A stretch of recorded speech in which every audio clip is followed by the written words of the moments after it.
ನಮಸ್ತೆ ವೀಕ್ಷಕರೇ, ಗುರುಭ್ಯೋ ನಮಃ ವಿಶೇಷ ಕಾರ್ಯಕ್ರಮಕ್ಕೆ ಸ್ವಾಗತ. ನಾನು ವೈಶಾಲಿ.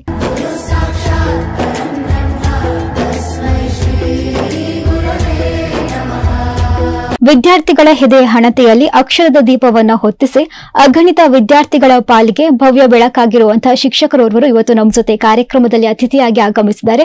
ಸೊ ಇವತ್ತು ನಮ್ಮ ಕಾರ್ಯಕ್ರಮದಲ್ಲಿರುವಂತಹ ಶಿಕ್ಷಕರು NK ಮೋಹನ್ ದಾಸ್ ಸರ್ ನಮ್ಮ ಜೊತೆ ಇದ್ದಾರೆ. ಬನ್ನಿ ಅವರನ್ನ ಕಾರ್ಯಕ್ರಮಕ್ಕೆ ಸ್ವಾಗತಿಸೋಣ ಹಾಗೂ ಅವರ ಒಂದು ಶಿಕ್ಷಣ ವೃತ್ತಿಯ ಬಗ್ಗೆ ಒಂದಿಷ್ಟು ನಾವು ಇವತ್ತಿನ ಕಾರ್ಯಕ್ರಮದಲ್ಲಿ ಮಾತುಕತೆಯನ್ನ ಮಾಡೋಣ. ನಮಸ್ತೆ ಸರ್. ನಮಸ್ತೆ. ಕಾರ್ಯಕ್ರಮಕ್ಕೆ ಸ್ವಾಗತ. ಹೇಗಿದ್ದೀರಿ? ಮೊದಲನೇದಾಗಿ ಈಗ ನಾನು ಒಂದು ಶಿಕ್ಷಣ ವೃತ್ತಿಯಲ್ಲಿದ್ದುಕೊಂಡು ನಿವೃತ್ತಿ ಜೀವನ ಸಾಗಿಸ್ತಾ ಇದ್ದೇನೆ. ನಿವೃತ್ತಿಯಲ್ಲಿದ್ದರೂ ಕೂಡ ಪ್ರವೃತ್ತಿಯಲ್ಲಿದ್ದೇನೆ. ಹಾಗೆ ಒಂದು ರೀತಿಯಲ್ಲಿ ಈಗ ಆರಾಮಾಗಿ ಇದ್ದೇನೆ, ಅಂದರೆ ಸುಖಕರವಾಗಿ ಹೋಗ್ತಾ ಉಂಟು ದಿನಗಳಲ್ಲಿ. ಏನು ವಿಶೇಷ ಸಮಸ್ಯೆಗಳು ಅಂತ ಏನಿಲ್ಲ. ಎಷ್ಟು ವರ್ಷಗಳ ಕಾಲ ಈ ಒಂದು ಶಿಕ್ಷಣ ವೃತ್ತಿಯಲ್ಲಿ ತಾವು ಸೇವೆಯನ್ನು ಸಲ್ಲಿಸಿದ್ದೀರಿ? ನಾನು ಮೂಲತಃ ಕಾಸರಗೋಡವನಾಗಿದ್ದರೂ ಕೂಡ ತಂದೆಯವರ ವೃತ್ತಿ ಸಬ್ ರಿಜಿಸ್ಟ್ರಾರ್ ಆಗಿ ಕರ್ನಾಟಕ ರಾಜ್ಯದಲ್ಲಿ ಅವರಿದ್ದರು. ಹಾಗೆ ನನ್ನ ಶಿಕ್ಷಣ ಜೀವನ ಪ್ರಾರಂಭವಾದ್ದೇ ಚೆನ್ನಗಿರಿ ಅಂತ ಹೇಳಿ ಶಿವಮೊಗ್ಗ ಜಿಲ್ಲೆಯಲ್ಲಿ ಬರ್ತದೆ, 1ನೇ ಕ್ಲಾಸ್. ಹಾಗೆ ಅವರು ವರ್ಗಾವಣೆ ಆದಾಗೆಲ್ಲ 2 ವರ್ಷ 3 ವರ್ಷಕ್ಕೊಮ್ಮೆ ಆಗಿ ನಾವು ಬದಲಾಗ್ತಾ ಇದ್ವಿ. ನಮ್ಮ ಶಿಕ್ಷಣ ಎಲ್ಲ ಸರ್ಕಾರಿ ಶಾಲೆಗಳಲ್ಲೇ ಕಲಿತದ್ದು. ಹಾಗೆ ಚೆನ್ನಗಿರಿ, ಭದ್ರಾವತಿ, ಕಡೂರು, ತಿಪಟೂರು ಮತ್ತು ಚನ್ನಪಟ್ಟಣ ಅಂತೇಳಿ ಮಂಡ್ಯ ಸಮೀಪ, ಪುನಃ ಭದ್ರಾವತಿ. ಹಾಗೆ ತಂದೆಯವರು ನಿವೃತ್ತಿಯಾಗುವ ಸಂದರ್ಭದಲ್ಲಿ ನಾನು PUCಯಲ್ಲಿದ್ದೆ. ಆಗ ಅವರು ನಮ್ಮದು ಮೂಲತಃ ಕಾಸರಗೋಡವರಾದ್ರಿಂದ ಅವರಿಗೆ ಆಸ್ತಿ ಮನೆ ಎಲ್ಲ ಕಾಸರಗೋಡಲ್ಲಿದ್ದದ್ದು. ಇಲ್ಲಿ ಬರೋ ಉದ್ದೇಶ ಇರೋದ್ರಿಂದ ನಾವು ನನ್ನ PUCಗೆ ಗೋವಿಂದಾಸ್ ಕಾಲೇಜ್ ಸೂರತ್ಕಲ್ಲಿಗೆ ಹಾಕಿದರು. ಅಲ್ಲಿಂದ ಡಿಗ್ರಿಗೆ ನಾನು ಇಲ್ಲಿಯ ಗೌರ್ಮೆಂಟ್ ಕಾಲೇಜ್, ಈಗಿನ ಯೂನಿವರ್ಸಿಟಿ ಕಾಲೇಜ್, ಅಲ್ಲಿಗೆ ಬಂದು ಅಲ್ಲಿ BSc ಮಾಡಿದೆ. ಅದರ ನಂತರ ನಾನು ಅಲ್ಲಿ ಸಮೀಪದ ಕಾಲೇಜ್ ಆಫ್ ಎಜುಕೇಷನಲ್ಲಿ B.Ed ಮಾಡಿದೆ. ಏನೋ ನಮ್ಮ ಭಾಗ್ಯ ಅಂತ ಹೇಳಬೇಕು, 1 ತಿಂಗಳೇ ನಾನು ರಿಸಲ್ಟ್ ಬಂದ ನಂತರ ಒಂದು ಅನ್ಎಂಪ್ಲಾಯ್ಡ್ ಅಂತ ಇದ್ದದ್ದು. ಕಾರಣ ಏನು ಅಂದರೆ ಕಾಸರಗೋಡು ಭಾಗದಲ್ಲಿ ವಿಜ್ಞಾನ ಗಣಿತ ಇದಕ್ಕೆಲ್ಲ ಕನ್ನಡ ಮೀಡಿಯಮಲ್ಲಿ ಹೈಸ್ಕೂಲ್ನಲ್ಲಿ ಆಗಲಿ ಅದು ಪ್ರೈಮರಿ ಭಾಗದಲ್ಲಿ ಅಧ್ಯಾಪಕ ಹುದ್ದೆ ಖಾಲಿ ಇತ್ತು. ಹಾಗೆ ಒಂದು ಹೈಸ್ಕೂಲ್ನಲ್ಲಿ ವಿಜ್ಞಾನ ಅಧ್ಯಾಪನಾಗಿ ಸರ್ಕಾರಿ ಉದ್ಯೋಗದಲ್ಲಿ ನಾನು ಪ್ರಾರಂಭ ಮಾಡಿದೆ. ಅದು 1979ರಿಂದ ಪ್ರಾರಂಭ ಮಾಡಿದೆ. ವಿಜ್ಞಾನ ಅಧ್ಯಾಪಕರಾಗಿ ಮೇನ್ ಫಿಸಿಕ್ಸ್ ಆ್ಯಂಡ್ ಕೆಮಿಸ್ಟ್ರಿ, ಮತ್ತು ಕೆಲವೊಮ್ಮೆ ಈ ಬಯಾಲಜಿ ಅಧ್ಯಾಪಕರು ಇಲ್ಲದೆ ಇದ್ರೆ ನಾವು ಪಾಠ ಮಾಡಬೇಕಾಗಿ ಬರ್ತಿತ್ತು. ಹಾಗೆ ಸುಮಾರು 23 ವರ್ಷ ನಾವು ಈ ಹೈಸ್ಕೂಲ್ ಅಧ್ಯಾಪನಾಗಿ ನಾನು ಸೇವೆಯನ್ನು ಮುಂದುವರಿಸಿದೆ. ಅದರಲ್ಲಿ ಉದುಮಾ ಹೈಯರ್ ಸೆಕೆಂಡ್ರಿ ಶಾಲೆಯಲ್ಲಿ ಒಂದು 17 ವರ್ಷ, ಕುಂಬ್ಳೆ ಹೈಯರ್ ಸೆಕೆಂಡ್ರಿ ಶಾಲೆಯಲ್ಲಿ ಒಂದು 4 ವರ್ಷ, ಮತ್ತು ಕಾಸರಗೋಡು ಹೈಸ್ಕೂಲಲ್ಲಿ ಒಂದು 2 ವರ್ಷ. ಆಮೇಲೆ ನನಗೆ ಹೈಸ್ಕೂಲ್ ಮುಖ್ಯೋಪಾಧ್ಯಾಯನಾಗಿ ಬಡ್ತಿ ಆಯಿತು. ಹಾಗೆ ಉಪ್ಪಳ ಹೈಸ್ಕೂಲಲ್ಲಿ ನಾನು ಮುಖ್ಯೋಪಾಧ್ಯಾಯನ ಬಂದೆ. ಅದೇ ಸಂದರ್ಭದಲ್ಲಿ ಆಗ ಕೇರಳದಲ್ಲಿ ಹೇಗೆ ಅಂದರೆ ಇಲ್ಲಿ ಕರ್ನಾಟಕದಲ್ಲಿ PUC ಅಂತ ಹೇಳ್ತಾರೆ, ಅಲ್ಲಿ ಡಿಗ್ರಿ ಕೋರ್ಸ್ PDC ಅಂತ ಇತ್ತು. ಅದನ್ನು ಬದಲಾವಣೆ ಮಾಡಿ +2 ಎಂಬ ರೀತಿಯಲ್ಲಿ ಪರಿವರ್ತನೆ ಆಗ್ತಾ ಇತ್ತು. ಅಂದರೆ ಹೈಸ್ಕೂಲ್ನಲ್ಲೇ 11th and 12th. ಆಗ ನಾನಿದ್ದ ಉಪ್ಪಳ ಶಾಲೆ 2002 ಉಪ್ಪಳ ಶಾಲೆಯಲ್ಲಿ 2 +1 and +2ಗೆ ಸ್ಯಾಂಕ್ಷನ್ ಆಯಿತು. ಆಗ ಪ್ರಿನ್ಸಿಪಲ್ ಆಗಿ ನನ್ನಲ್ಲಿ ಏನಂದರೆ ನಾನು MA ಸೋಷಿಯಾಲಜಿ ಸಹ ಮಾಡಿದ್ದೇನೆ. ಅಂದರೆ ಆ್ಯಕ್ಚುಲಿ BSc PCM, ನಾನು MA ಸೋಷಿಯಾಲಜಿ ಪೋಸ್ಟ್ ಗ್ರ್ಯಾಜುಯೇಷನ್ ಇದ್ದರಿಂದ ನನಗೆ ಪ್ರಮೋಷನ್ ಆಯಿತು. ಹಾಗೆ ಪ್ರಿನ್ಸಿಪಲ್ ಆಗಿ ಕೂಡ ಇದ್ದೆ ನಾನು. ಅಲ್ಲಿಂದ ನನಗೆ ಸ್ವಲ್ಪ ಅನುಕೂಲ ಆಗ್ತದೆ ಅಂತ ಹೇಳಿ ನಾನು ಕುಂಬ್ಳೆ ಹೈಯರ್ ಸೆಕೆಂಡ್ರಿ ಶಾಲೆಗೆ ವರ್ಗಾವಣೆ ಪಡೆದುಕೊಂಡೆ.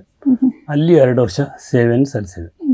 ಹಾಗೆ 2007ರಲ್ಲಿ ನಮಗೆ ಈ ಇಲಾಖೆ ವತಿಯಿಂದ ಪ್ರಮೋಷನ್ ಎಂಬ ಇದರಲ್ಲಿ ಆಡಳಿತ ವರ್ಗಕ್ಕೆ ಹೋಗ್ಲಿಕ್ಕೆ ಆಗ್ತದೆ. ಹಾಗೆ ಅಲ್ಲಿ ಸಹಾಯಕ ಶಿಕ್ಷಣಾಧಿಕಾರಿ ಅಂತ ಹೇಳ್ತಾರೆ, ಅಸಿಸ್ಟೆಂಟ್ ಎಜುಕೇಷನಲ್ ಆಫೀಸರ್. ಇಲ್ಲಿ ಹೇಳೋದು ಹೇಗೆ ಅಂದರೆ ಅಂಥ ಪೋಸ್ಟ್ ಇಲ್ಲ, ಇಲ್ಲಿ BEO ಅಂತ ಹೇಳೋದು, ಬ್ಲಾಕ್ ಎಜುಕೇಷನ್ ಆಫೀಸರ್. ಹಾಗೆ ಕುಂಬ್ಳೆಯ ಪೂರ್ಣ ಭಾಗ, ಆದರೆ ಆಫೀಸ್ ಇರೋದು ಬದಿಯಡ್ಕ ಅಂತ. ಅಲ್ಲಿ 2 ವರ್ಷ ನಾನು AEO ಆಗಿ ಸೇವೆಯನ್ನು ಸಲ್ಲಿಸಿದೆ. ಆಮೇಲೆ ಪುನಃ ನನಗೆ ಬಡ್ತಿ ಆಯಿತು. ಕಾಸರಗೋಡು ಜಿಲ್ಲೆಯಲ್ಲಿ ಕಾಸರಗೋಡು ಜಿಲ್ಲಾ ಶಿಕ್ಷಣಾಧಿಕಾರಿಯಾಗಿ ನಾನು ಕಾಸರಗೋಡು ಕೇಂದ್ರವಾಗಿ ಕೆಲಸವನ್ನು ನಿರ್ವಹಿಸಿದೆ. 2 ವರ್ಷ ಆಗುವಷ್ಟರಲ್ಲಿ ನನ್ನ ಪ್ರಾಯ 55. ಕೇರಳದಲ್ಲಿ 55 ವರ್ಷದಲ್ಲಿ ಆಗ ರಿಟೈರ್ಮೆಂಟ್. ಈಗ 1 ವರ್ಷ ಜಾಸ್ತಿ ಮಾಡ್ಯಾರ, 56 ಮಾಡ್ಯಾರ. ಕರ್ನಾಟಕದಾಗೆ 60 ಇಲ್ಲ. ಹಾಗೆ ರಿಟೈರ್ಮೆಂಟ್ ಆದಾಗ ನನ್ನ ಈ ಶಿಕ್ಷಣ ಜೀವನ ನೀವೀಗ ಪ್ರಶ್ನೆ ಕೇಳಿದಾಗೆ ಇಷ್ಟು 23 ವರ್ಷ ಅಧ್ಯಾಪನಾಗಿ, ಒಂದು 5 ವರ್ಷ ಮುಖ್ಯೋಪಾಧ್ಯಾಯ ಮತ್ತು ಪ್ರಿನ್ಸಿಪಾಲ್ ಆಗಿ, ಮತ್ತೊಂದು 4 ವರ್ಷ ಆಡಳಿತಾಧಿಕಾರಿಯಾಗಿ AEO ಆ್ಯಂಡ್ DEO ಸಹಾಯಕ ಶಿಕ್ಷಣಾಧಿಕಾರಿ, ಜಿಲ್ಲಾ ಶಿಕ್ಷಣಾಧಿಕಾರಿ. ಈ ಸೇವೆಯನ್ನು ಮಾಡುವಂಥ ಸೌಭಾಗ್ಯ ನನಗೆ ಸಿಕ್ಕಿದ್ದು. ನನಗೆ ಸಿಕ್ಕಿದ ಈ ಸಂದರ್ಭನೆಲ್ಲ ನಾನು ಪೂರ್ಣವಾಗಿ ಉಪಯೋಗಿಸ್ತೇನೆ. ಸಾಧ್ಯವಾದಷ್ಟು ಒಂದು ಪ್ರಾಮಾಣಿಕತೆ, ಕರ್ತವ್ಯ ಪ್ರಜ್ಞೆ ಮತ್ತು ಸಮಯ ಪ್ರಜ್ಞೆ ಇದನ್ನು ಜೋಡಿಸಿಕೊಂಡು ಮಕ್ಕಳಿಗೆ ಎಷ್ಟು ಸಾಧ್ಯ ಆಗ್ತದೆ. ನನ್ನ 23 ವರ್ಷ ಅಧ್ಯಾಪಕ ಜೀವನದಲ್ಲಿ ಸೈನ್ಸ್, ಅದರಲ್ಲಿ ಫಿಸಿಕ್ಸ್ ಆ್ಯಂಡ್ ಕೆಮಿಸ್ಟ್ರಿ ಪ್ರಧಾನವಾದ್ದು. ಏನು ನನಗೆ ಗೊತ್ತಿಲ್ಲ, ಅಂದರೆ ಮಕ್ಕಳಿಂದ ಒಳ್ಳೆ ಪ್ರತಿಕ್ರಿಯೆ ಇತ್ತು, ಒಳ್ಳೊಳ್ಳೆ ರೀತಿಯಲ್ಲಿ ಫಲಿತಾಂಶದಲ್ಲಿ ಅದು ಕಾಣ್ತಾ ಇತ್ತು. ಈಗಲೂ ಕೂಡ ಕೆಲವು ವಿದ್ಯಾರ್ಥಿಗಳು, ಉದಾಹರಣೆಗೆ ಹೇಳೋದ್ರೆ ಈಗ ಮಂಗಳೂರು ಕೊಣಾಜೆಯಲ್ಲಿ ಫಿಸಿಕ್ಸ್ ಡಿಪಾರ್ಟ್ಮೆಂಟಲ್ಲಿ ನಾರಾಯಣವೈ ಅಂತ ಇದ್ದಾರೆ, ಡಾಕ್ಟರ್ ನಾರಾಯಣವೈ ಅಂತ. ನನ್ನ ಸ್ಟೂಡೆಂಟ್, ಫಿಸಿಕ್ಸಲ್ಲಿ 3 ವರ್ಷ ಕಲಿತದ್ದು. ಹಾಗೆ ಬೇರೆ ಬೇರೆ ಕಡೆಯಲ್ಲಿ ನಮ್ಮ ವಿದ್ಯಾರ್ಥಿಗಳು ಒಳ್ಳೊಳ್ಳೆ ಪೋಸ್ಟಲ್ಲಿ ಇದ್ದಾರೆ. ಅದೊಂದು ನಮಗೆ ಸಂತೋಷ ಕೊಡುವಂಥದ್ದು. ಅವರ ಪ್ರತಿಫಲನ ಹೇಗಿದೆ ಅದು ನಮಗೆ ಏನು ಸಂತೃಪ್ತಿ ಮಾತ್ರ ಅಲ್ಲ, ನಾವೇನು ಒಳ್ಳೆ ರೀತಿಯಲ್ಲಿ ಪಾಠ ಮಾಡಿರ್ಬೋದು, ಒಳ್ಳೆ ರೀತಿಯಲ್ಲಿ ಮಾರ್ಗದರ್ಶನ ನೀಡಿರ್ಬೋದು ಅಂತ ನಮಗೆ ಒಂದು ಅಸೆಸ್ ಮಾಡಲಿಕ್ಕೆ ಆಗ್ತದೆ, ನಮ್ಮನ್ನು ನಾವೇ ತಿಳಿದುಕೊಂಡಾಗ ಆಗ್ತದೆ. ಇದು ಒಂದು ಶಿಕ್ಷಣ. ಅದರಲ್ಲಿ ಪ್ರತ್ಯೇಕವಾಗಿ ನಾವು ಬೋಧನಾ ಕಾರ್ಯಕ್ರಮದಲ್ಲಿ ಉತ್ತಮವಾಗಿ ಬಂದಿರಬಹುದು ಅಂತ ನನ್ನ ಅನಿಸಿಕೆ. ಸರ್, ಅಂದರೆ ನಿಮ್ಮ ಪೇರೆಂಟ್ಸ್ ಹೆತ್ತವರು ಏನಾದರೂ ಶಿಕ್ಷಣ ವೃತ್ತಿಯಲ್ಲಿದ್ರಾ? ನನ್ನ ತಂದೆಯವರು ನಾನು ಹೇಳಿದ್ದಾಗೆ ಅವರು ಆಗ ಬ್ರಿಟಿಷ್ ಗೌರ್ಮೆಂಟ್ನಲ್ಲಿ ಅವರು ಆಗಿನ ಮೆಟ್ರಿಕ್ಯುಲೇಷನ್ ಅಂತ ಹೇಳ್ತಾರೆ, SSLC, ಅದರಲ್ಲಿ 2nd ಕ್ಲಾಸ್ ಪಾಸ್ ಆಗಿದ್ದವರು. ಅದಾದ ಕೂಡಲೇ ಅವರಿಗೆ ಮೊದಲು ಗುಮಾಸ್ತ ಹುದ್ದೆ ಅಂದರೆ ಕ್ಲರ್ಕ್ ಆಗಿ ಡಿಪಾರ್ಟ್ಮೆಂಟಿಗೆ ಸೇರಿದ್ದು, ರಿಜಿಸ್ಟ್ರೇಷನ್ ಡಿಪಾರ್ಟ್ಮೆಂಟ್. ಆಗ ಬ್ರಹ್ಮವರದಲ್ಲಿ ಇದ್ರು ಅವರು. 1956ರಲ್ಲಿ ಸ್ಟೇಟ್ ಆಗಿ ಡಿವೈಡ್ ಆಗುವಾಗ ಈ ಕಾಸರಗೋಡು ಇದ್ದದ್ದು ಮದ್ರಾಸು ಸಂಸ್ಥಾನ, ಈ ಕುಂದಾಪುರದವರೆಗೆಲ್ಲ ಒಂದೇ ಸೌತ್ ಕೆನರಾ ಅಂತ ಹೇಳ್ತಿದ್ರು. ಸ್ಟೇಟ್ ವಿಭಜನೆ ಮಾಡುವಾಗ ಏನು ಮಾಡಿದ್ರು, ಕಾಸರಗೋಡನ್ನು ಕೇರಳಕ್ಕೆ ಕೊಟ್ಟರು. ಆಗ ತಂದೆ ಆಪ್ಷನ್ ಕರ್ನಾಟಕವನ್ನು ಇಟ್ಕೊಂಡದ್ರಿಂದ ತಂದೆ ಸರ್ವೀಸ್ ಪೂರ್ಣವಾಗಿ ಇಲ್ಲಿ ಆಯಿತು. ಹಾಗೆ ತಂದೆಯವರಿಗೆ ಏನಂದರೆ ಮಕ್ಕಳಿಗೆಲ್ಲ ಒಳ್ಳೆ ಶಿಕ್ಷಣ ಕೊಡಬೇಕು ಎಂಬ ಒಂದು ಉದ್ದೇಶ ಇರೋದ್ರಿಂದ ಅವರಿಗೆ 6 ಮಕ್ಕಳಿದ್ರು. ಅದರಲ್ಲಿ ಈಗ ನಾನು ನಂಬರ್ ಪ್ರಕಾರ ಹೇಳೋದ್ರೆ 4, ಅಕ್ಕ ಬಿಟ್ಟರೆ 2 ಅಣ್ಣಂದಿದ್ದಾರೆ, 4. ನನ್ನ ತಮ್ಮ ಒಬ್ಬ ಇದ್ದಾರೆ, ತಂಗಿ ಇದ್ದಾರೆ. ಎಲ್ಲರೂ ಆ ಸಮಯಲ್ಲೇ ಗ್ರ್ಯಾಜುಯೇಟ್ಸ್. ನಾನು 78ಅಲ್ಲಿ ಗ್ರ್ಯಾಜುಯೇಟ್ ನಾನು. ಹಾಗೆ ನನ್ನ ತಂಗಿ 1984 1984ಅಲ್ಲಿ ಆದದ್ದು ಗ್ರ್ಯಾಜುಯೇಷನ್. ಹಾಗೆ ಎಲ್ಲರೂ ಗ್ರ್ಯಾಜುಯೇಟ್ಸ್ ಆದರು. ನಾನು BEd ಮಾಡಿದೆ, ಮತ್ತು ಕೆಲಸದಲ್ಲಿರುವಾಗಲೇ ಕರ್ನಾಟಕ ಓಪನ್ ಯೂನಿವರ್ಸಿಟಿ ಇದರಲ್ಲಿ ಕಾಂಟ್ಯಾಕ್ಟ್ ಕ್ಲಾಸ್ ಅಟೆಂಡ್ ಮಾಡಿ MA ಸೋಷಿಯಾಲಜಿ ಮಾಡಿದೆ. ಹಾಗೆ ತಂದೆಗೆ ಮಕ್ಕಳಿಗೆಲ್ಲ ಒಳ್ಳೆ ಶಿಕ್ಷಣ ಕೊಡಬೇಕೆಂಬ ಉದ್ದೇಶ ಇತ್ತು. ಅದರಲ್ಲಿ ಅವರು ಒಳ್ಳೆ ಕೆಲಸ ಮಾಡಿದ್ದಾರೆ. ಅದನ್ನು ನಮ್ಮ ಮಕ್ಕಳಾದ ನಾವು ಯಾರೂ ಮರೀಲಿಕ್ಕಿಲ್ಲ. ಮತ್ತು ಶಿಸ್ತು ಒಳ್ಳೆ ಹೇಳಿಕೊಟ್ಟಿದ್ದಾರೆ. ತಂದೆಗೆ ಯಾವುದೇ ಒಂದು ಅಭ್ಯಾಸ ಇಲ್ಲ, ಅಂದರೆ ಅಭ್ಯಾಸ ಅಂತ ಹೇಳೋದಂದರೆ ಒಂದು ಈಗ ಸಿಗರೇಟ್ ಸೇದುವಂಥದ್ದು ಅಥವಾ ಇತರ ಚಟಗಳನ್ನು. ಆದ್ದರಿಂದಾಗಿ ಮಕ್ಕಳಾದ ನಮಗೆ ಆ ಬಗ್ಗೆ ಒಂದು ಚಿಂತನೆಯೇ ಬರಲಿಲ್ಲ. ಎಲ್ಲ ಮಕ್ಕಳು ತಂದೆಯವರ ಹಾಗೆ ಅಂತ ಯಾವುದೇ ಅಭ್ಯಾಸ ಇಲ್ಲದೆ ಒಳ್ಳೆ ರೀತಿಯಲ್ಲಿ ಬೆಳೀಲಿಕ್ಕೆ ಒಂದು ಅವಕಾಶ ಕೊಟ್ಟರು. ಆಗ ಶಿಕ್ಷಣಕ್ಕೆ ತುಂಬ ಒತ್ತನ್ನು ಕೊಟ್ಟದ್ದು ನನ್ನ ತಂದೆ. ತಾಯಿಯವರು ಹೌಸ್ ವೈಫ್ ಅಂತ ಹೇಳಿದ್ವಲ್ಲ, ಮನೆ ಒಡತಿಯಾಗಿದ್ದರು. ಅವರು ಆ ಕಾಲದ 8ನೇ ಕ್ಲಾಸು ಪಾಸ್ ಆಗಿದ್ರು ಬ್ರಿಟಿಷ್ ಗೌರ್ಮೆಂಟ್. ಒಟ್ಟಾರೆಯಾಗಿ ಹೇಳಬೇಕಾದ್ರೆ ಎಲ್ಲ ಮಕ್ಕಳಿಗೆ ತಮ್ಮ ತಂದೆಯವರು ಒಂದು ದಾರಿಯನ್ನು ಮಾಡಿಕೊಟ್ರು ಶಿಕ್ಷಣದ. ಖಂಡಿತವಾಗಿ ಅವರು. Okay sir. ಆ್ಯಂಡ್ ನೀವು ಚಿಕ್ಕ ವಯಸ್ಸಲ್ಲಿ ಇರುವಾಗ ಅಂದ್ಕೊಂಡಿದ್ರಾ ನಾನು ಶಿಕ್ಷಕನಾಗಬೇಕು, ನಾನು ಶಿಕ್ಷಕನಾಗ್ತೀನಿ ಅಂತ? ಇದು ನನ್ನ ಜೀವನದ ಒಂದು ಅದ್ಭುತಕರವಾದಂಥ ವಿಷಯ ಅಂತ ನಾನು ಹೇಳ್ತೇನೆ. ಯಾಕೆಂದರೆ ಯಾವತ್ತೂ ನಾನು ಒಬ್ಬ ಶಿಕ್ಷಕನ ಆಗ್ತೇನೆ ಅಂತ ನಾನು ನೆನೆಸಲೂ ಇಲ್ಲ, ಬಯಸೂ ಇರಲಿಲ್ಲ. ಕಾರಣ ಏನಂದರೆ ನನ್ನ ತಂದೆ ಆಗಲಿ ನಮ್ಮ ಕುಟುಂಬದಲ್ಲೇ ಆಗಲಿ ಆ ಥರ ಒಂದು ಅಧ್ಯಾಪಕನಾಗಬೇಕು, ಶಿಕ್ಷಣ ಕೇಂದ್ರಕ್ಕೆ ಹೋಗಬೇಕು ಅನ್ನೋ ಯಾರೂ ಇರಲಿಲ್ಲ. ನಾನು BSc ಅದು ಇಲ್ಲೇ ಮಂಗಳೂರು ಕಾಲೇಜಲ್ಲಿ 1978ರಲ್ಲಿ. ನನಗೆ ಆಗಲೇ ಲಾ ಕಲಿಬೇಕೆಂಬ ಒಂದು ಆಸೆ ಇತ್ತು, LLB ಮಾಡಿ ವಕೀಲನಾಗಬೇಕೆಂಬ ಆಸೆ ಇತ್ತು. ನಾನು STM ಲಾ ಕಾಲೇಜಿಗೆ ಬಂದು ಅಪ್ಲಿಕೇಶನ್ನು ಕೂಡ ತೆಗೆದಿದ್ದೆ. ಅಲ್ಲಿ ಹೋಗುವಾಗ BEd ಕಾಲೇಜಲ್ಲಿ ನನ್ನ 4 ಕ್ಲಾಸ್ಮೇಟ್ಸ್ ಇದ್ದಾರೆ. ಆ 4 ಕ್ಲಾಸ್ಮೇಟ್ಸಲ್ಲಿ ಒಬ್ಬರು ಇಲ್ಲಿ ಮಂಗಳೂರಿನಲ್ಲಿ ನಿಮಗೆ ಹೆಚ್ಚಿನವರಿಗೆ ಪರಿಚಯ ಇರೋದು ಸುಧಾಕರ್ ಪೇಜೆ ಅವರು ಅಂತ ಕದ್ರಿಯಲ್ಲಿದ್ದಾರೆ, ನನ್ನ ಕ್ಲಾಸ್ಮೇಟ್ ಅವರು. ಮತ್ತೊಬ್ಬರು ಕುಂಬ್ಳೆ ಸುಂದರ ಅವರ ಅಳಿಯ ಸತ್ಯನಾರಾಯಣ ಅಂತಿದ್ದಾರೆ. ಇನ್ನೊಬ್ಬರು ಅತ್ತಾವರದ ಕ್ಷಿತಿ ಕುಮಾರ ಅಂತ ಇದ್ದಾರೆ. ಇವರೆಲ್ಲ ಅಲ್ಲಿದ್ರಲ್ಲ. ಇವರು ನಾನಲ್ಲಿ ಹೋದಾಗ ವಿಷಯ ಹೇಳುವಾಗ ಎಂತ ಮಾರ್ರೆ 1 ವರ್ಷ ನೀನು BEd ಮಾಡು, ಆಮೇಲೆ ನೀನು LLB ಮಾಡು, ಹಾಗೆ ಹೇಗೆ ಅಂತ ಸ್ವಲ್ಪ ಪುಸಲಾಯಿಸಿದ್ರು ಅವರು. ದೊಡ್ಡ ವಿಷಯ ಮಾಡಲಿಲ್ಲ ಅದನ್ನು. ನಾನು ಮನೆಗೆ ಹೋದಾಗ ತಂದೆಯವರು ನನಗೆ ಈ LLB ಮಾಡೋ ವಿಷಯದಲ್ಲಿ ಸ್ವಲ್ಪ ನಿರುತ್ಸಾಹ ತೋರಿಸಿ. ಯಾಕೆ ಇನ್ನು LLB, ನಮ್ಮ ಫ್ಯಾಮಿಲಿಯಲ್ಲೇ ಯಾರು LLB ಇಲ್ಲ, ಮತ್ತು ನೀನು ಇದು ಯಾವುದು ನಾನು BEdನ ವಿಷಯ ಹೇಳಿದ್ನಲ್ಲ ಅದು ಮಾಡು ಒಳ್ಳೆಯದು ಅಂತೆಲ್ಲ ಹೇಳಿದ್ರು. ಹಾಗೆ ನಾನು BEdಗೆ ಹೋದೆ. ಹಾಗೆ BEd ಆದದ್ದು ಪ್ರಥಮವಾಗಿ ನಾನು ಇಲ್ಲಿ LSS ಕಾಲೇಜಲ್ಲಿ ಪ್ರಾಕ್ಟೀಸ್ ಅಂತ ಹೇಳಿ ನಾವು ಪಾಠ ಮಾಡಲಿಕ್ಕೆ ಉಂಟು. ಆ ಪಾಠ ಮಾಡಲಿಕ್ಕೆ ಹೋದಾಗ ಮಕ್ಕಳು ಈಗ ಕೈ ಎತ್ತೋದು ಸಾರ್ ಅಂತ ಹೇಳೋದು ಒಂದು ವಿಶೇಷ ಅನುಭವ. ಯಾಕೆಂದರೆ ನಾವು ಮಕ್ಕಳಾಗೆ ಕಾಲೇಜಲ್ಲಿ ಕಲ್ತು ನಮ್ಮನ್ನು ಸಾರ್ ಅಂತ ಹೇಳುವಾಗ ನಮ್ಗೆ ಏನೋ ಒಂದು ಪ್ರೇರಣೆ, ಏನೋ ಒಂದು ಅನುಭವ, ಖುಷಿ ಆಯಿತು. ಓ ಹೀಗೆ ಅಲ್ಲ ಅಂತ. ಮಕ್ಕಳ ಮುಖ ನೋಡಿ ಅವರು ಇದರ ಹೈಸ್ಕೂಲ್ನ ಸಣ್ಣ ಸಣ್ಣ ಮಕ್ಕಳು 8-9ನೇ ಕ್ಲಾಸ್. ಆಗ ನನಗೆ ಅದರ ಮೇಲೆ ಒಂದು ಪ್ರೀತಿ ಬಂತು. ಏನಂದರೆ ಶಿಕ್ಷಕ ಇದು ಭಾಳ ಒಳ್ಳೆಯದು ಅಂತ ಅನಿಸಿತು ನನಗೆ. ಮತ್ತು ಹಾಗೂ B.Ed ಆದ ಕೂಡಲೇ ನಾನು ಆಗಲೇ ಹೇಳಿದಾಗೆ ಅಲ್ಲಿ ಉದ್ಯೋಗ ರೆಡಿ. ಅದು ಕೇರಳ ಸರ್ಕಾರದ್ದು, ಅದು ಕರ್ನಾಟಕದಲ್ಲಿ ಬಹುಶಃ ಆ ಸಮಯಲ್ಲಿ ಹುದ್ದೆ ಎಲ್ಲ ರೆಡಿ ಇರೋ ಸಮಯ, ಈಗಿನಾಗಲ್ಲ. ಆ ಉದ್ಯೋಗ ಸಿಕ್ಕಿದ ಕೂಡಲೇ ಸೇರಿದೆ ನಾನು. ಮತ್ತು ಹಾಗೆ ಶಿಕ್ಷಣ ಜೀವನ ಮುಂದುವರಿತು, ಶಿಕ್ಷಕನಾಗಿ ಮುಂದುವರೆದೆ. Okay sir. ಆ್ಯಂಡ್ ತಾವು ತಮ್ಮ ಒಂದು ಶಾಲಾ ಕಾಲೇಜು ದಿನಗಳಲ್ಲಿ ತಾವು ಹೇಗಿದ್ರೆ, ಅಂದರೆ ಇತ್ತೀಚಿನ ದಿನಗಳಲ್ಲಿ ಮಕ್ಕಳನ್ನೆಲ್ಲ ನೋಡಿದ್ರೆ ಸ್ವಲ್ಪ ತುಂಟಾಟ ಇರ್ತದೆ, ಸೊ ಕ್ಲಾಸಿಗೆ ಕೇಳುವಂಥ ಒಂದು ಉದಾಸೀನ ಎಲ್ಲ ಇರ್ತದೆ, ಕ್ಲಾಸಿಗೆ ಹೋಗಬೇಕಲ್ವಾ ಅಂತ. ಸೊ ಆ ಥರ ಇದ್ರಿ ಸರ್ ತಾವು? ನಾನು ಆಗಲೇ ಹೇಳಿದಾಗೆ 2-3 ವರ್ಷಕ್ಕೊಮ್ಮೆ ಊರು ಬದಲಾಯಿಸಿ ಬೇರೆ ಬೇರೆ ಶಾಲೆ ಇದ್ದದ್ರಿಂದ ನನಗೆ ಒಂದೇ ರೀತಿಯ ಸ್ನೇಹಿತರು ಅಂತ ಸಿಗ್ತಿರ್ಲಿಲ್ಲ, ಬದಲಾಗ್ತಾ ಇದ್ರು. ಮತ್ತು ಮನೆಯಲ್ಲಿ ಶಿಸ್ತುಬದ್ಧಾಗಿ ತಂದೆ ಸಂಜೆ ನಾವು ಬರುವಾಗ ಅದು ಕೇಳುವಂಥದ್ದು, ಓದುವ ಸಮಯದಲ್ಲಿ ಓದಲಿಕ್ಕೆ ಕುಳಿತುಕೊಳ್ಬೇಕು. ಮತ್ತು ನಾವು ಪರೀಕ್ಷೆ ಆದ ಕೂಡಲೇ ಮಾರ್ಕ್ ಇತ್ಯಾದಿಗಳನ್ನ ನೋಡೋರಿದ್ದಾರೆ. ಈ ಥರ ಎಲ್ಲ ಒಂದು ಒಂದು ಚೌಕಟ್ಟಿನ ಒಳಗೆ ಇದ್ದದ್ರಿಂದ ನಾವು ಅದೇ ರೀತಿಯ ಒಂದು ಶಿಕ್ಷಣವನ್ನು ಕಲಿಬೇಕು ಎಂಬುದು. ಮತ್ತು ಶಾಲೆಗೆ ಹೋಗಾಗಲೂ ಅಷ್ಟೇ, ಒಂದು ದಿವಸ ಅಥವಾ 2 ದಿವಸ ಯಾವುದಾದ್ರೂ ಕಾರಣಕ್ಕೆ ಒಂದು ಅಸೌಖ್ಯವಾಗಿ ಆ್ಯಬ್ಸೆಂಟ್, ಗೈರು ಹಾಜರಿ ಅಂತ ಆದರೆ ನಮಗೆ ಕೆಲವು ಮಿಸ್ ಆದಾಗ ಆಗ್ತಿತ್ತು. ಹಾಗಾಗಿ ಅದರಿಂದ ಕಂಟಿನ್ಯೂಸ್ ಹೋಗಬೇಕು ಎಂಬ ಒಂದು ತವಕ ಇತ್ತು ನಮಗೆ. ಆ ಥರ ಹೋಗಬಾರ್ದು ಅಂತ ಇರಲಿಲ್ಲ. ಮತ್ತು ಆ ಕಾಲದಲ್ಲಿ ಈ ಸಣ್ಣ ಸಣ್ಣ ಆಟವೇ ನಮಗೆ ದೊಡ್ಡ ಆಟ. ಉದಾಹರಣೆಗೆ ಒಂದು ಈ ಹೆಣ್ಣು ಮಕ್ಕಳು ಆಡ್ತಾರಲ್ಲ ಕುಂಟಾಪಿಲ್ಲೆ ಅಂತ, ಅದು ಗಂಡು ಮಕ್ಕಳು ನಾವು ಆಡ್ತಾ ಇದ್ವಿ.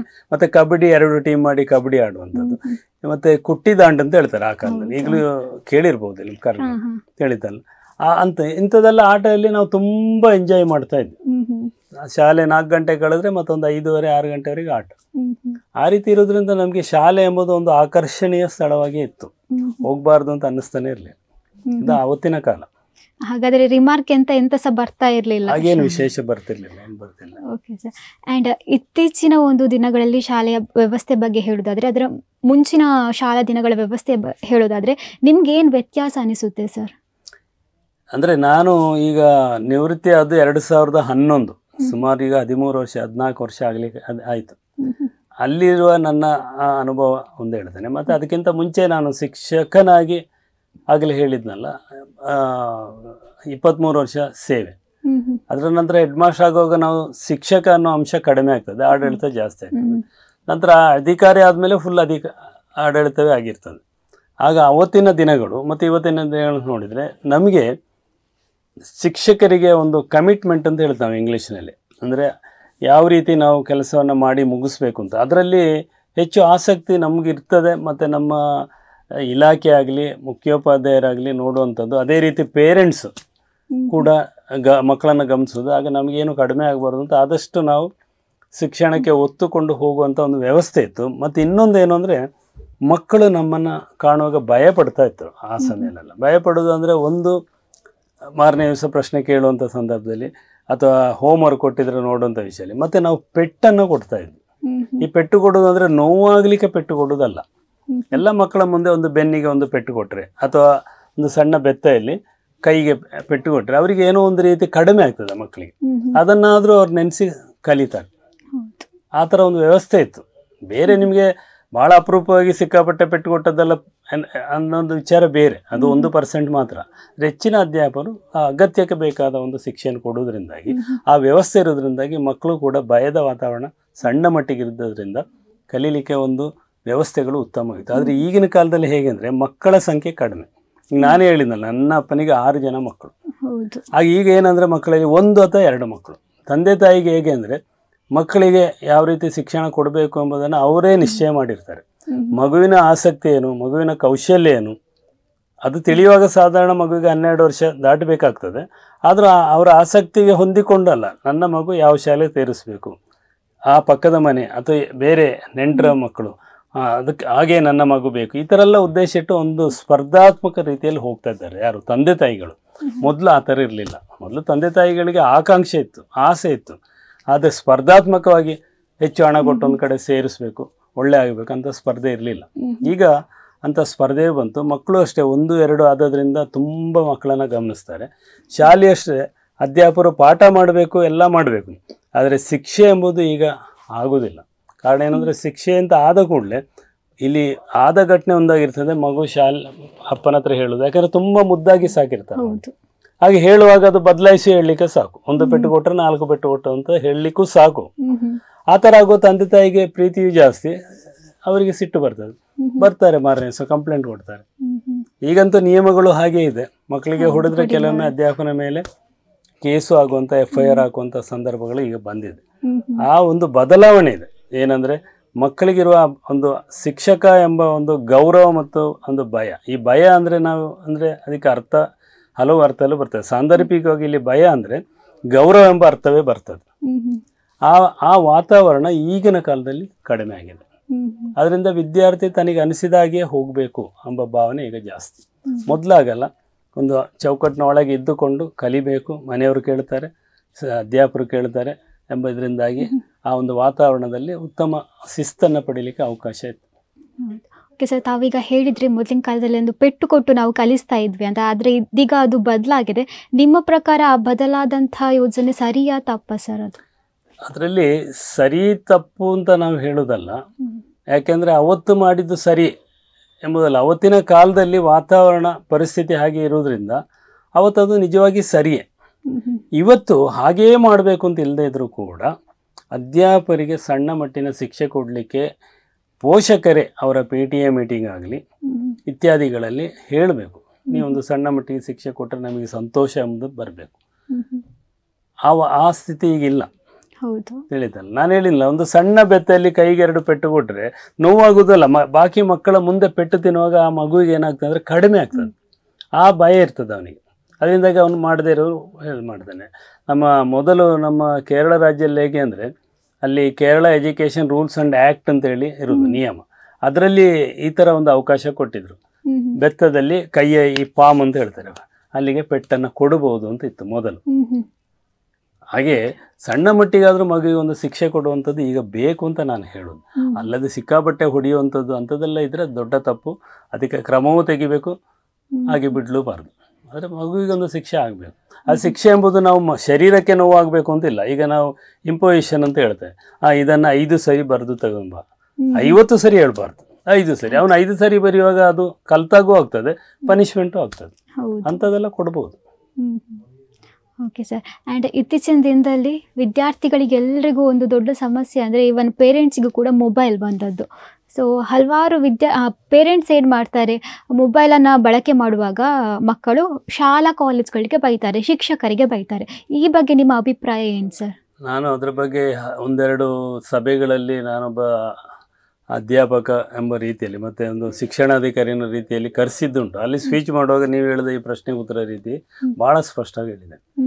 ನಾವು ಮಕ್ಕಳಿಗೆ ಮೊಬೈಲನ್ನು ಸಣ್ಣ ಪ್ರಾಯದಲ್ಲೇ ಕೊಡುವಂಥದ್ದು ಮಾಡಿದ್ದೇವೆ, ಅಭ್ಯಾಸ ಮಾಡಿದ್ದೇವೆ. ಯಾಕೆ ಅಂತ ನಾನು ಹೇಳ್ತೇನೆ. ತಾಯಿಗೆ ಮಗುವಿಗೆ ಆಹಾರ ಕೊಡಬೇಕು ಅಥವಾ ಮಗುವಿಗೆ ಬೇರೆ ಏನಾದರೂ ಕೆಲಸ ಮಾಡಬೇಕು. ಆಗ ಮಗು ಕೈಯಲ್ಲಿ ಮೊಬೈಲ್ ಕೊಟ್ಟರೆ ತಾಯಿಗೆ ಏನಾಗ್ತದೆ, ಭಾಳ ಸುಲಭ ಆಗ್ತದೆ. ಈ ಕಪ್ಪಲ್ಲಿದ್ದ ಎಲ್ಲ ಆಹಾರವನ್ನು ತೆಗೆದಾಗ್ತದೆ. ಹಾಗಾಗಿ ಕೊಡಲಿಕ್ಕೆ ಶುರು ಮಾಡ್ತಾರೆ. ಮತ್ತೆ ಮಗುವಿಗೆ ಇದನ್ನು ನೋಡಿ ಎಲ್ಲ 2 ವರ್ಷ ಮಗು ಕೂಡ ಬಟನ್ನೆಲ್ಲ ಒತ್ತಿ ಕಲಿತದೆ. ನನ್ನ ಕಣ್ಣಲ್ಲಿ ತುಂಬ ಕಂಡೇನು. ಆದರೆ ಏನಾಗ್ತದೆ ಅಂದರೆ, ಈ ಮೊಬೈಲ್ ಅಂದರೆ ಇದೊಂದು ಎಲೆಕ್ಟ್ರೋಮ್ಯಾಗ್ನೆಟಿಕ್ ವೇವ್ಸ್, ಇದು ಬಂದು ಹೋಗುವಂಥದ್ದಲ್ಲ. ಆಗ ನಮ್ಮ ಶರೀರದ ರಚನೆಯಲ್ಲಿಯೂ ಅಷ್ಟೇ, ನಮ್ಮ ನರಗಳಿಗೆ ಸಂಬಂಧಪಟ್ಟು ಅದರ ಪರಿಣಾಮ ಶರೀರದಲ್ಲಿ ಮಾತ್ರ ಅಲ್ಲ, ಮೆದುಳಿಗೂ ಬರ್ತದೆ.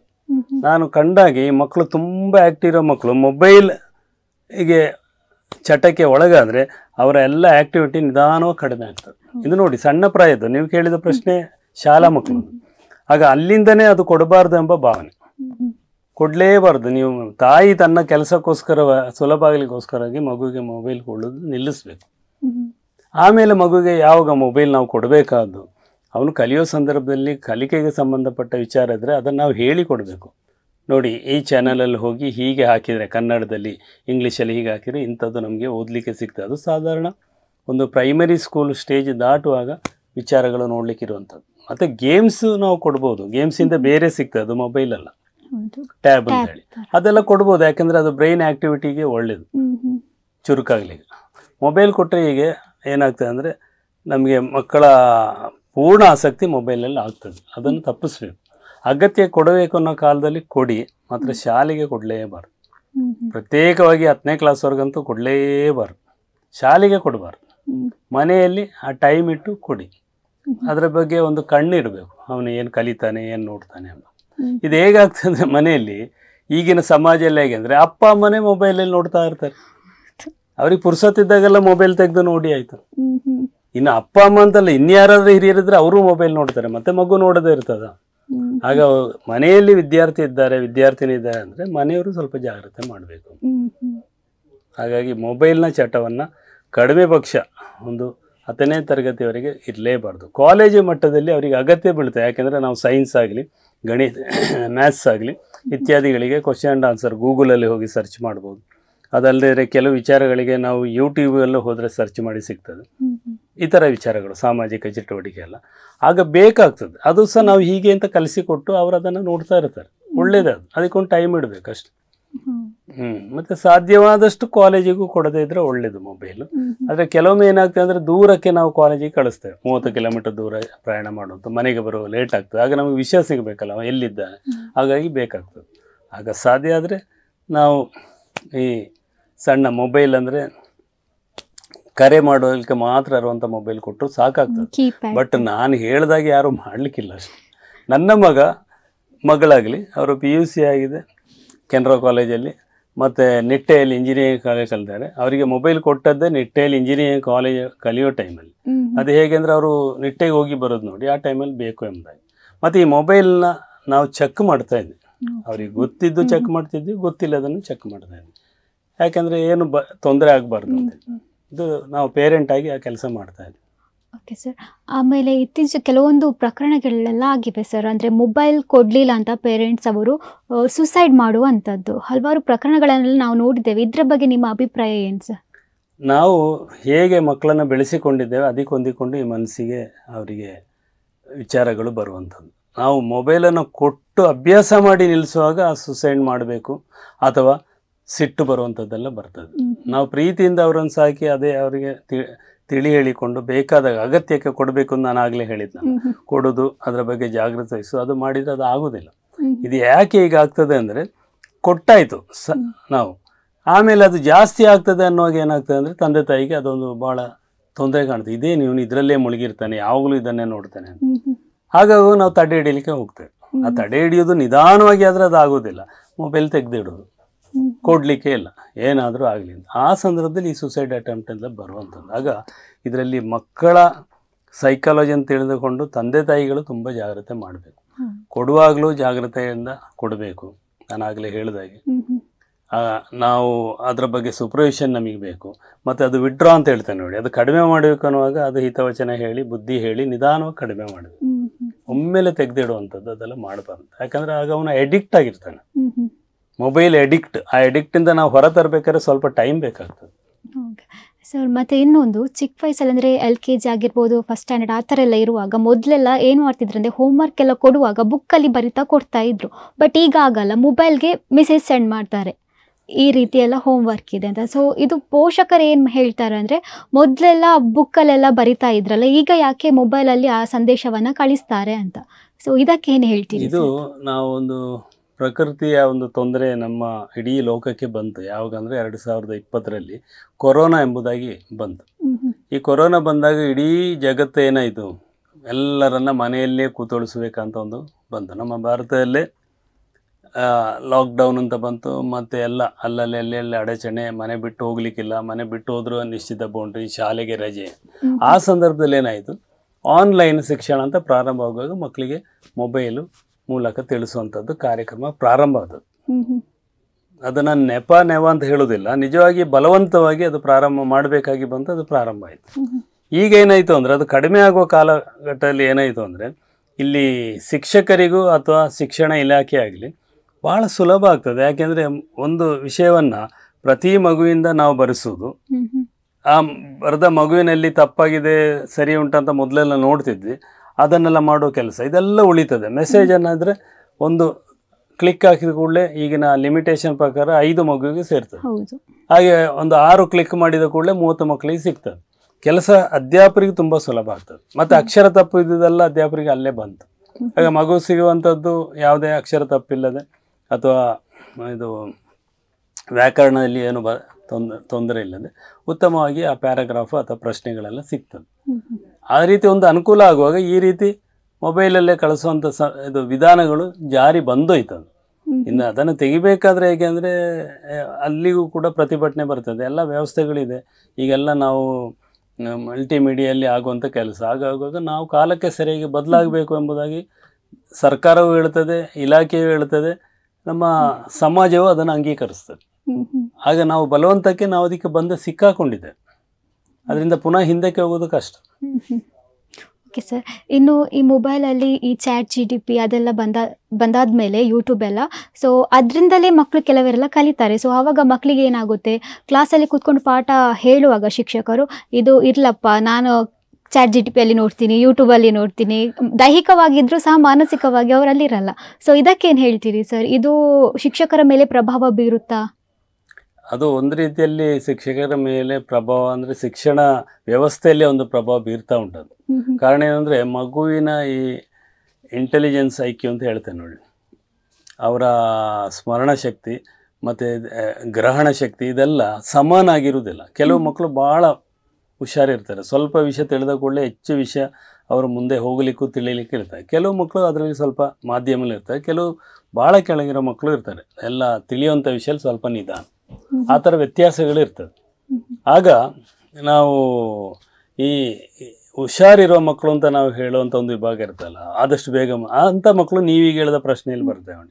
ಅವ್ರು ಬೇಗ ಮನೆಗೆ ಹೋಗಿ ಯೂಟ್ಯೂಬಲ್ಲಿ ನೋಡುವಂಥದ್ದು, ಗೂಗಲಲ್ಲಿ ನೋಡುವಂಥ ಎಲ್ಲ ಬೇಗ ಬೇಗ ತಿಳಿತಾರೆ. ಅಲ್ಲಿ ಇವತ್ತು ವಿಜ್ಞಾನದ ಒಂದು ಪಾಠ ಒಂದು ಇದೆ ಅಂದರೆ ನ್ಯೂಟನ್ಸ್ ನಿಯಮಗಳು ಅಂತಿದ್ರೆ, ಒಂದನೇ ನಿಯಮ ಬಗ್ಗೆ ಮತ್ತು ಅದರ ಉದಾಹರಣೆ ಅದರ ಲೆಕ್ಕಾಚಾರಗಳು ಹೇಳುವಷ್ಟರಲ್ಲಿ ಹುಡುಗ ಎರಡನೇದು ಮೂರನೇದು ನೋಡಿ ತಿಳ್ಕೊಳ್ತಾನೆ. ಯಾಕಂದರೆ ಅವನಿಗೆ ಆ ಸಾಮರ್ಥ್ಯ ಉಂಟು. ಅದು ಎಲ್ಲ 50 ಮಕ್ಕಳು ಆಗಿ ಇರಬೇಕು ಅಂತಿಲ್ಲ, ಒಂದು 10 ಮಕ್ಕಳಾಗಿರ್ತಾರೆ, ಅವ್ರು ತಿಳಿತಾರೆ. ತಿಳಿದ ಕೂಡಲೇ ನೆಕ್ಸ್ಟ್ ಡೇ ಪಾಠ ಮಾಡುವಾಗ ಏನಾಗ್ತದೆ ಅಂದರೆ ಅವರಿಗೆಲ್ಲ ಗೊತ್ತಿದೆ ಅನ್ನೋ ಭಾವನೆಯಲ್ಲಿ ಅವ್ರು ಇರ್ತಾರೆ. ಅಥವಾ ಒಂದು ವೇಳೆ ಗೊತ್ತೇ ಇಲ್ಲ, ನಾನು ಮನೆಗೆ ಹೋಗಿ ತಿಳ್ಕೊಳ್ತೇನೆ ಎಂಬ ಭಾವನೆ ಇರ್ತಾರೆ. ಅದಕ್ಕೆ ಸರಿಯಾಗಿ ಅಧ್ಯಾಪಕರು ಅದನ್ನು ಹೊಂದಿಸ್ಕೋಬೇಕಾಗ್ತದೆ. ನೋಡಿ, ಈ ಪಾಠ ನಾವು ಮಾಡೋದು ಅಂದರೆ, ನಾನು ಪಾಠ ಮಾಡುವಾಗ ಇಲ್ಲಿ ಕೆಲವೊಮ್ಮೆ ಬೋರ್ಡ್ನಲ್ಲಿರುವಂಥ ವಿಚಾರಗಳು ಬರ್ತದೆ, ಅಥವಾ ಟೀಚಿಂಗ್ ಏಡ್ ಎಂಬ ವಿಚಾರಗಳು ಬರ್ತದೆ. ನನ್ನ ಶಬ್ದದಿಂದಾಗಿ ನಿಮ್ಮ ಕಿವಿಗೆ ಅದು ಕೇಳ್ತದೆ. ಆಗ ನಿಮಗೆ ಅದು ನಿಮ್ಮ ನೆನಪು ಶಕ್ತಿಯಲ್ಲಿ ಉಳಿಲಿಕ್ಕೆ ಹೆಚ್ಚು ಅನುಕೂಲ ಆಗ್ತದೆ. ಅದನ್ನು ನೀವು ಸ್ಪಷ್ಟವಾಗಿ ಕೇಳಿ. ಮತ್ತು ನೀವು ಮನೆಯಲ್ಲಿ ನಿಮ್ಮ ಕಣ್ಣಿಂದ ನೀವು ನೋಡುವಂಥದ್ದು, ಓದುವಂಥದ್ದು ಮಾತ್ರ. ಈ ಒಂದು ಸ್ವಾಭಾವಿಕವಾದ ಅನುಭವ ನಿಮಗೆ ಸಿಗುವುದಿಲ್ಲ. ಆದ್ದರಿಂದ ನೀವೆಲ್ಲರೂ ಸ್ಪಷ್ಟವಾಗಿ ಕೇಳಬೇಕು ಅಂತ ಅವರನ್ನು ಮನವರಿಕೆ ಮಾಡಬೇಕು. ಈ ಇಂಥ ಮಕ್ಕಳು ಕೆಲವರು ಇದ್ದರೆ ಅವರನ್ನು ನಾವು ನೋಟ್ ಮಾಡಿ ಅವರನ್ನು ಎಚ್ಚರಿಸ್ಬೇಕು. ಕೊಠಡಿಯ ವಾತಾವರಣ ಅಂದರೆ ಹೀಗೆ, ಪಾಠ ಮಾಡುವಾಗ ಅದು ಕೇಳುವಂಥದ್ದು ನೀವು ತಿಳಿಯುವಂಥದ್ದು ಬೇರೆ, ನಾವು ಯೂಟ್ಯೂಬಲ್ಲ ಅಥವಾ ಗೂಗಲ್ ಆಗಿ ಮೊಬೈಲಲ್ಲಿ ನೋಡಿ ತಿಳಿಯುವಂಥದ್ದು ಬೇರೆ. ನೀವು ಒಂದು ಹೆಚ್ಚು ತಿಳಿಬೇಕು ಅಂದರೆ ಅದನ್ನು ಉಪಯೋಗಿಸೋದು ಒಳ್ಳೆಯದೇ, ಅದು ಬೇಡ ಅಂತಲ್ಲ. ಆದರೆ ಈ ಪಾಠದ ವ್ಯವಸ್ಥೆ ಒಟ್ಟಿಗೆ ಹೋಗ್ಬೇಕು. ನೋಡಿ, ಈಗೆಲ್ಲ ಮಕ್ಕಳಿದ್ದ 30 ಮಕ್ಕಳಿದ್ದಾರೆ, ಎಲ್ಲರೂ ಒಂದೇ ರೀತಿ ಇಲ್ಲ ನೋಡಿ. ಆಗ ಒಂದು ವೇಳೆ ನೀವು ತುಂಬ ಹುಷಾರಿದ್ರೆ, ಯಾರಾದರೂ ಇದ್ದರೆ ಅಂತ ನಾವು ಹೇಳಬೇಕು. ಉಳಿದ ಮಕ್ಕಳಿಗೂ ಕೂಡ ಎಲ್ಲ ಒಂದೇ ರೀತಿ ಸಿಗಬೇಕದು ಅಂತೇಳಿ ಅವರನ್ನು ಮನವರಿಕೆ ಮಾಡಬೇಕು. ಆ ಚುರುಕಾದ ಮಕ್ಕಳು ಅಥವಾ ಓವರ್ಟೇಕ್ ಮಾಡಿ ಹೋಗುವಂಥ ಮಕ್ಕಳಿಗೆ ಅದು ಮನವರಿಕೆ ಮಾಡಬೇಕು. ಸ್ವಲ್ಪ ಸೈಕಾಲಜಿಕಲ್ ಟ್ರೀಟ್ಮೆಂಟ್ ಮಕ್ಕಳಿಗೆ ನಾವು ಕೊಡಬೇಕಾಗ್ತದೆ. ಹಲವಾರು ವಿಷಯಗಳನ್ನು ಹಂಚ್ಕೊಂಡ್ರಿ ಸರ್. ಆ್ಯಂಡ್ ಅದರ ಜೊತೆಗೆ ತಾವು ಅಡ್ವೊಕೇಟ್ ಕೂಡ ಹೌದು. ಸೊ ಈ ಒಂದು ಜರ್ನಿ ಹೇಗಿತ್ತು? ಯಾಕಂದರೆ ತಾವು ಆಗ ಹೇಳಿದ್ರಿ ರಿಟೈರ್ಡ್ ಆದಮೇಲೆ ತಾವು LLBಗೆ ಜಾಯಿನ್ ಆದದ್ದು ಅಂತ. ಸೊ ಇದರ ಬಗ್ಗೆ ಹೇಳಿ ಸರ್. ಅಂದರೆ ನಾನು ಆಗಲೇ ಹೇಳಿದಾಗೆ 1978ರಲ್ಲಿ BSc ಆದಾಗ STM ಲಾ ಕಾಲೇಜಿಗೆ ಬಂದಿದ್ದೆ LLB ಮಾಡಬೇಕು ಅಂತ. ಆಗಲೇ ಹೇಳಿದಾಗೆ ಕಾರಣಾಂತರಗಳಿಂದ ನಾನು ಶಿಕ್ಷಣ ಕ್ಷೇತ್ರಕ್ಕೆ ಬಂದೆ. ನಾನು 1979ರಿಂದ ಶಿಕ್ಷಣ ಇಲಾಖೆ ಪ್ರಾರಂಭವಾಗಿ 2011ರವರೆಗೆ ಇದ್ದೆ. 2011 ಮಾರ್ಚಲ್ಲಿ ರಿಟೈರ್ಡ್ ಆಯಿತು. ಅಂದರೆ ನನಗೆ ಆಗ ಪ್ರಾಯ 55. ನಾನು ಮುಂದೆ ಏನು ಮಾಡಬೇಕು ಅನ್ನುವಾಗ ಒಂದು ಯಾಕಾಗಿ ನಾನು ಪುನಃ LLB ಮಾಡಬಾರ್ದು ಅಂತ ಆಯಿತು. ಯಾಕೆಂದರೆ ಮಗ PUC ಕಲಿಯುವ ಸಂದರ್ಭ ಆದದ್ರಿಂದ ಕೆನರಾ ಕಾಲೇಜಲ್ಲಿ ಸೇರಿಸಿದ್ದೆ. ಅದೇ ಸಮಯದಲ್ಲಿ ಮಗಳು ನಿಟ್ಟೆಯಲ್ಲಿ ಇಂಜಿನಿಯರಿಂಗ್ ಕಲಿತಾ ಇದ್ದು. ಮಂಗಳೂರಲ್ಲೇ ಮನೆ ಮಾಡು ಅಂತೇಳಿ ನಾನು Mangaluru cost street Mamayi temple ಅಲ್ಲಿ ಸೋನಾರ್ ಅಪಾರ್ಟ್ಮೆಂಟ್ ಇದೆ, ಅಲ್ಲಿ ಮನೆ ನಾನು ಮಾಡಿದೆ. ಆಗ ಹತ್ತಿರ ಆಗ್ತದೆ STM ಲಾ ಕಾಲೇಜು. ಒಮ್ಮೆ ಕಾಲೇಜಿಗೆ ಹೋಗಿ ಕೇಳುವ ಅನ್ನುವಾಗ ಫಸ್ಟಿಗೆ ಇಲ್ಲ, ಅದು ಏಜ್ ಲಿಮಿಟ್ ಇದೆ ಅಂತೆಲ್ಲ ಹೇಳಿದರು. ನಮ್ಮೊಬ್ಬ ಸ್ಟೂಡೆಂಟ್ ಇಲ್ಲಿ ಮಂಗಳೂರು ಕೋರ್ಟ್ನಲ್ಲಿ ಅಡ್ವೊಕೇಟ್ ಆಗಿದ್ದ. ಅವನು ಹೇಳಿದ, ಸರ್ ಅದು ಕೇಸ್ ಆಗಿ ಈಗ ಸುಪ್ರೀಂ ಕೋರ್ಟಲ್ಲಿದೆ, ಸ್ವಲ್ಪ ದಿವಸ ನೀವು ಕಾಯಿರಿ ಅಂತೆಲ್ಲ ಹೇಳಿದರು. ಆಗ ಸುಪ್ರೀಂ ಕೋರ್ಟಿಂದ ಅದು ಸ್ಟೇ ಮಾಡಿದರು. ಏನಂದರೆ ಅದು ಏಜ್ ಲಿಮಿಟು ಬಾರ್ ಕೌನ್ಸಿಲ್ನ ಅಧಿಕಾರ ಅಲ್ಲ, ಅದು ಪಾರ್ಲಿಮೆಂಟಲ್ಲಿ ಬಿಲ್ ಪಾಸ್ ಆಗಬೇಕು. ಪುನಃ ಕಾಲೇಜಿಗೆ ಹೋದೆ. ಆಗ ಮತ್ತೆ ಅಡ್ಮಿಷನ್ ಇದೆ ಅಂತ ಹೇಳಿದೆ, ಸೇರಿದೆ. ಹಾಗೆ ನಾನು ಆ ಸಂದರ್ಭದಲ್ಲಿದ್ದಂಥ ಮಕ್ಕಳಂದರೆ 22 ವರ್ಷ 23 ವರ್ಷ ಡಿಗ್ರಿ ಆಗಿ ಬಂದವರು, 3 ವರ್ಷದ LLB, 5 ವರ್ಷದ್ದಲ್ಲ. ಹಾಗೆ ಡಿಗ್ರಿ ಆಗಿ ಬಂದ ಮಕ್ಕಳೆಲ್ಲ, ಎಲ್ಲ ಹುಡುಗರು ಹುಡುಗಿಯರು. ನನಗೆ ನನ್ನಾಗಿ ಇನ್ನೊಬ್ರು ಇದ್ರು, ಮಾತ್ರ ಅವರೊಂದು 2-3 ತಿಂಗಳಲ್ಲಿ ಬಿಟ್ಟರು, ಸ್ವಲ್ಪ ಏಜ್ ಆದವರೆಲ್ಲ. ನಾನೊಬ್ಬನೇ ಇದ್ದೆ. ಮತ್ತು ಮಕ್ಕಳೊಟ್ಟಿಗೆ ಕುಳಿತುಕೊಂಡೆ LLB ಮಾಡಲಿಕ್ಕೆ. ಫಸ್ಟ್ ಸೆಮಿಸ್ಟರ್ ಆಗುವಾಗ ಆದಷ್ಟು ನಿಶ್ಶಬ್ದವಾಗಿಯೇ ಇದ್ದೆ ನಾನು. ಟೈಮಿಗೆ ಬರೋದು, ಆದ ಕೂಡಲೇ ಹೋಗ್ತಿದ್ದೆ. ಹೆಚ್ಚು ನಾನು ಮಕ್ಕಳೊಟ್ಟಿಗೆ ಸೇರ್ತಿರ್ಲಿಲ್ಲ, ಯಾಕೆಂದರೆ ನಮ್ಮ ಪ್ರಾಯದ ವ್ಯತ್ಯಾಸ ಎಲ್ಲ ಇರುವಾಗ ಅವರಿಗೂ ನನ್ನಿಂದ ತೊಂದರೆ ಆಗೋದು ಬೇಡ. ಕಾಲಕ್ರಮೇಣ ಎಲ್ಲ ಮಕ್ಕಳು ನನ್ನನ್ನು ತುಂಬ ಒಳ್ಳೆ ರೀತಿಯಲ್ಲಿ ನೋಡ್ಲಿಕ್ಕೆ ಶುರು ಮಾಡಿದರು. ಹಾಗೆ ಮತ್ತೆ 6 ಸೆಮಿಸ್ಟರ್ ನಿರಂತರವಾಗಿ ನನಗೆ ಪಾಸ್ ಆಗಲಿಕ್ಕೂ ಆಯಿತು. ಮತ್ತು ನನಗೆಲ್ಲ ಆದದ್ದೇನೆಂದರೆ 2ನೇ ಸೆಮಿಸ್ಟರಿಂದ ಶುರು ಆಯಿತು. ಕೆಲವು ಮಕ್ಕಳು ಬಂದು ನನ್ನ ಹತ್ರ ಡೌಟ್ ಕೇಳೋದು, ಸರ್ ಇದನ್ನು ನಾವು ಹೇಗೆ ಮಾಡ್ಬೋದು, ಇದಕ್ಕೆ ಉತ್ತರ ಎಲ್ಲಿ ಸಿಗ್ಬೋದು, ಈಗೆಲ್ಲ. ಆಗ ನನಗೇನಾಯಿತು ಅಂದರೆ, ನಾನೊಬ್ಬ ಶಿಕ್ಷಣಾಧಿಕಾರಿಯಾಗಿ ನಿವೃತ್ತಿ ಆದವನು, ಅಧ್ಯಾಪನೂ ಆಗಿದ್ದೆ. ಕೇಳುವಾಗ ನನಗೆ ಗೊತ್ತಿಲ್ಲ ಅಂತ ಹೇಳೋದು ನನಗೆ ಕಡಿಮೆ ಆಗ್ತಿತ್ತಲ್ಲ. ನಾನು ಹಾಗೆ ಲೈಬ್ರರಿಯಲ್ಲೆಲ್ಲ ಹೋಗ್ತಿದ್ದೆ, ಕ್ವಶನ್ ಆ್ಯಂಡ್ ಆನ್ಸರ್ ನೋಡುವಂಥದ್ದು, ಪುಸ್ತಕ ರೆಫರ್ ಮಾಡೋದು, ಅವರ ಪ್ರಶ್ನೆಗಳಿಗೆ ಉತ್ತರ ರೆಡಿ ಮಾಡಿಕೊಂಡು ನಾನು ಗೈಡ್ ಮಾಡುವಂಥ ಒಬ್ಬ ವ್ಯಕ್ತಿಯಾಗಿ ಒಂದು 4, 5, 6ನೇ ಸೆಮಿಸ್ಟರಲ್ಲಿ ನನಗಿದೇ ಕೆಲಸ ಆಯಿತು. ಒಂದು 5-6 ಕ್ಲಾಸ್ಮೇಟ್ಸು ನಾನು ಬರೆದಂಥ ಕೆಲವು ಈ ಶಾರ್ಟ್ ನೋಟುಗಳು ಅದನ್ನೆಲ್ಲ ಕೇಳ್ತಾಯಿದ್ರು. ಹಾಗೆ ಅವರಿಗೆ ಬೇಕಾಗಿ ಒಂದು ತಯಾರಿ ಎಂಬುದು ಎಕ್ಸ್ಟ್ರಾ ಹೊರೆ ನನ್ನಲ್ಲಿ ಬಂತು. ಅದು ನನ್ನನ್ನು ಏನು ಮಾಡಿತು, ಕಲೀಲಿಕ್ಕಿರುವಂಥ ನನ್ನ ಒಂದು ಇಚ್ಛೆ ಮತ್ತು ಒಂದು ಹಠ ಎಂಬುದಿದೆಯಲ್ಲ, ಆ ಹಠಕ್ಕೆ ಅದು ಒಂದು ಸುಲಭ ದಾರಿಯಾಗಿ ಮಾಡಿಕೊಟ್ಟಿದ್ದು.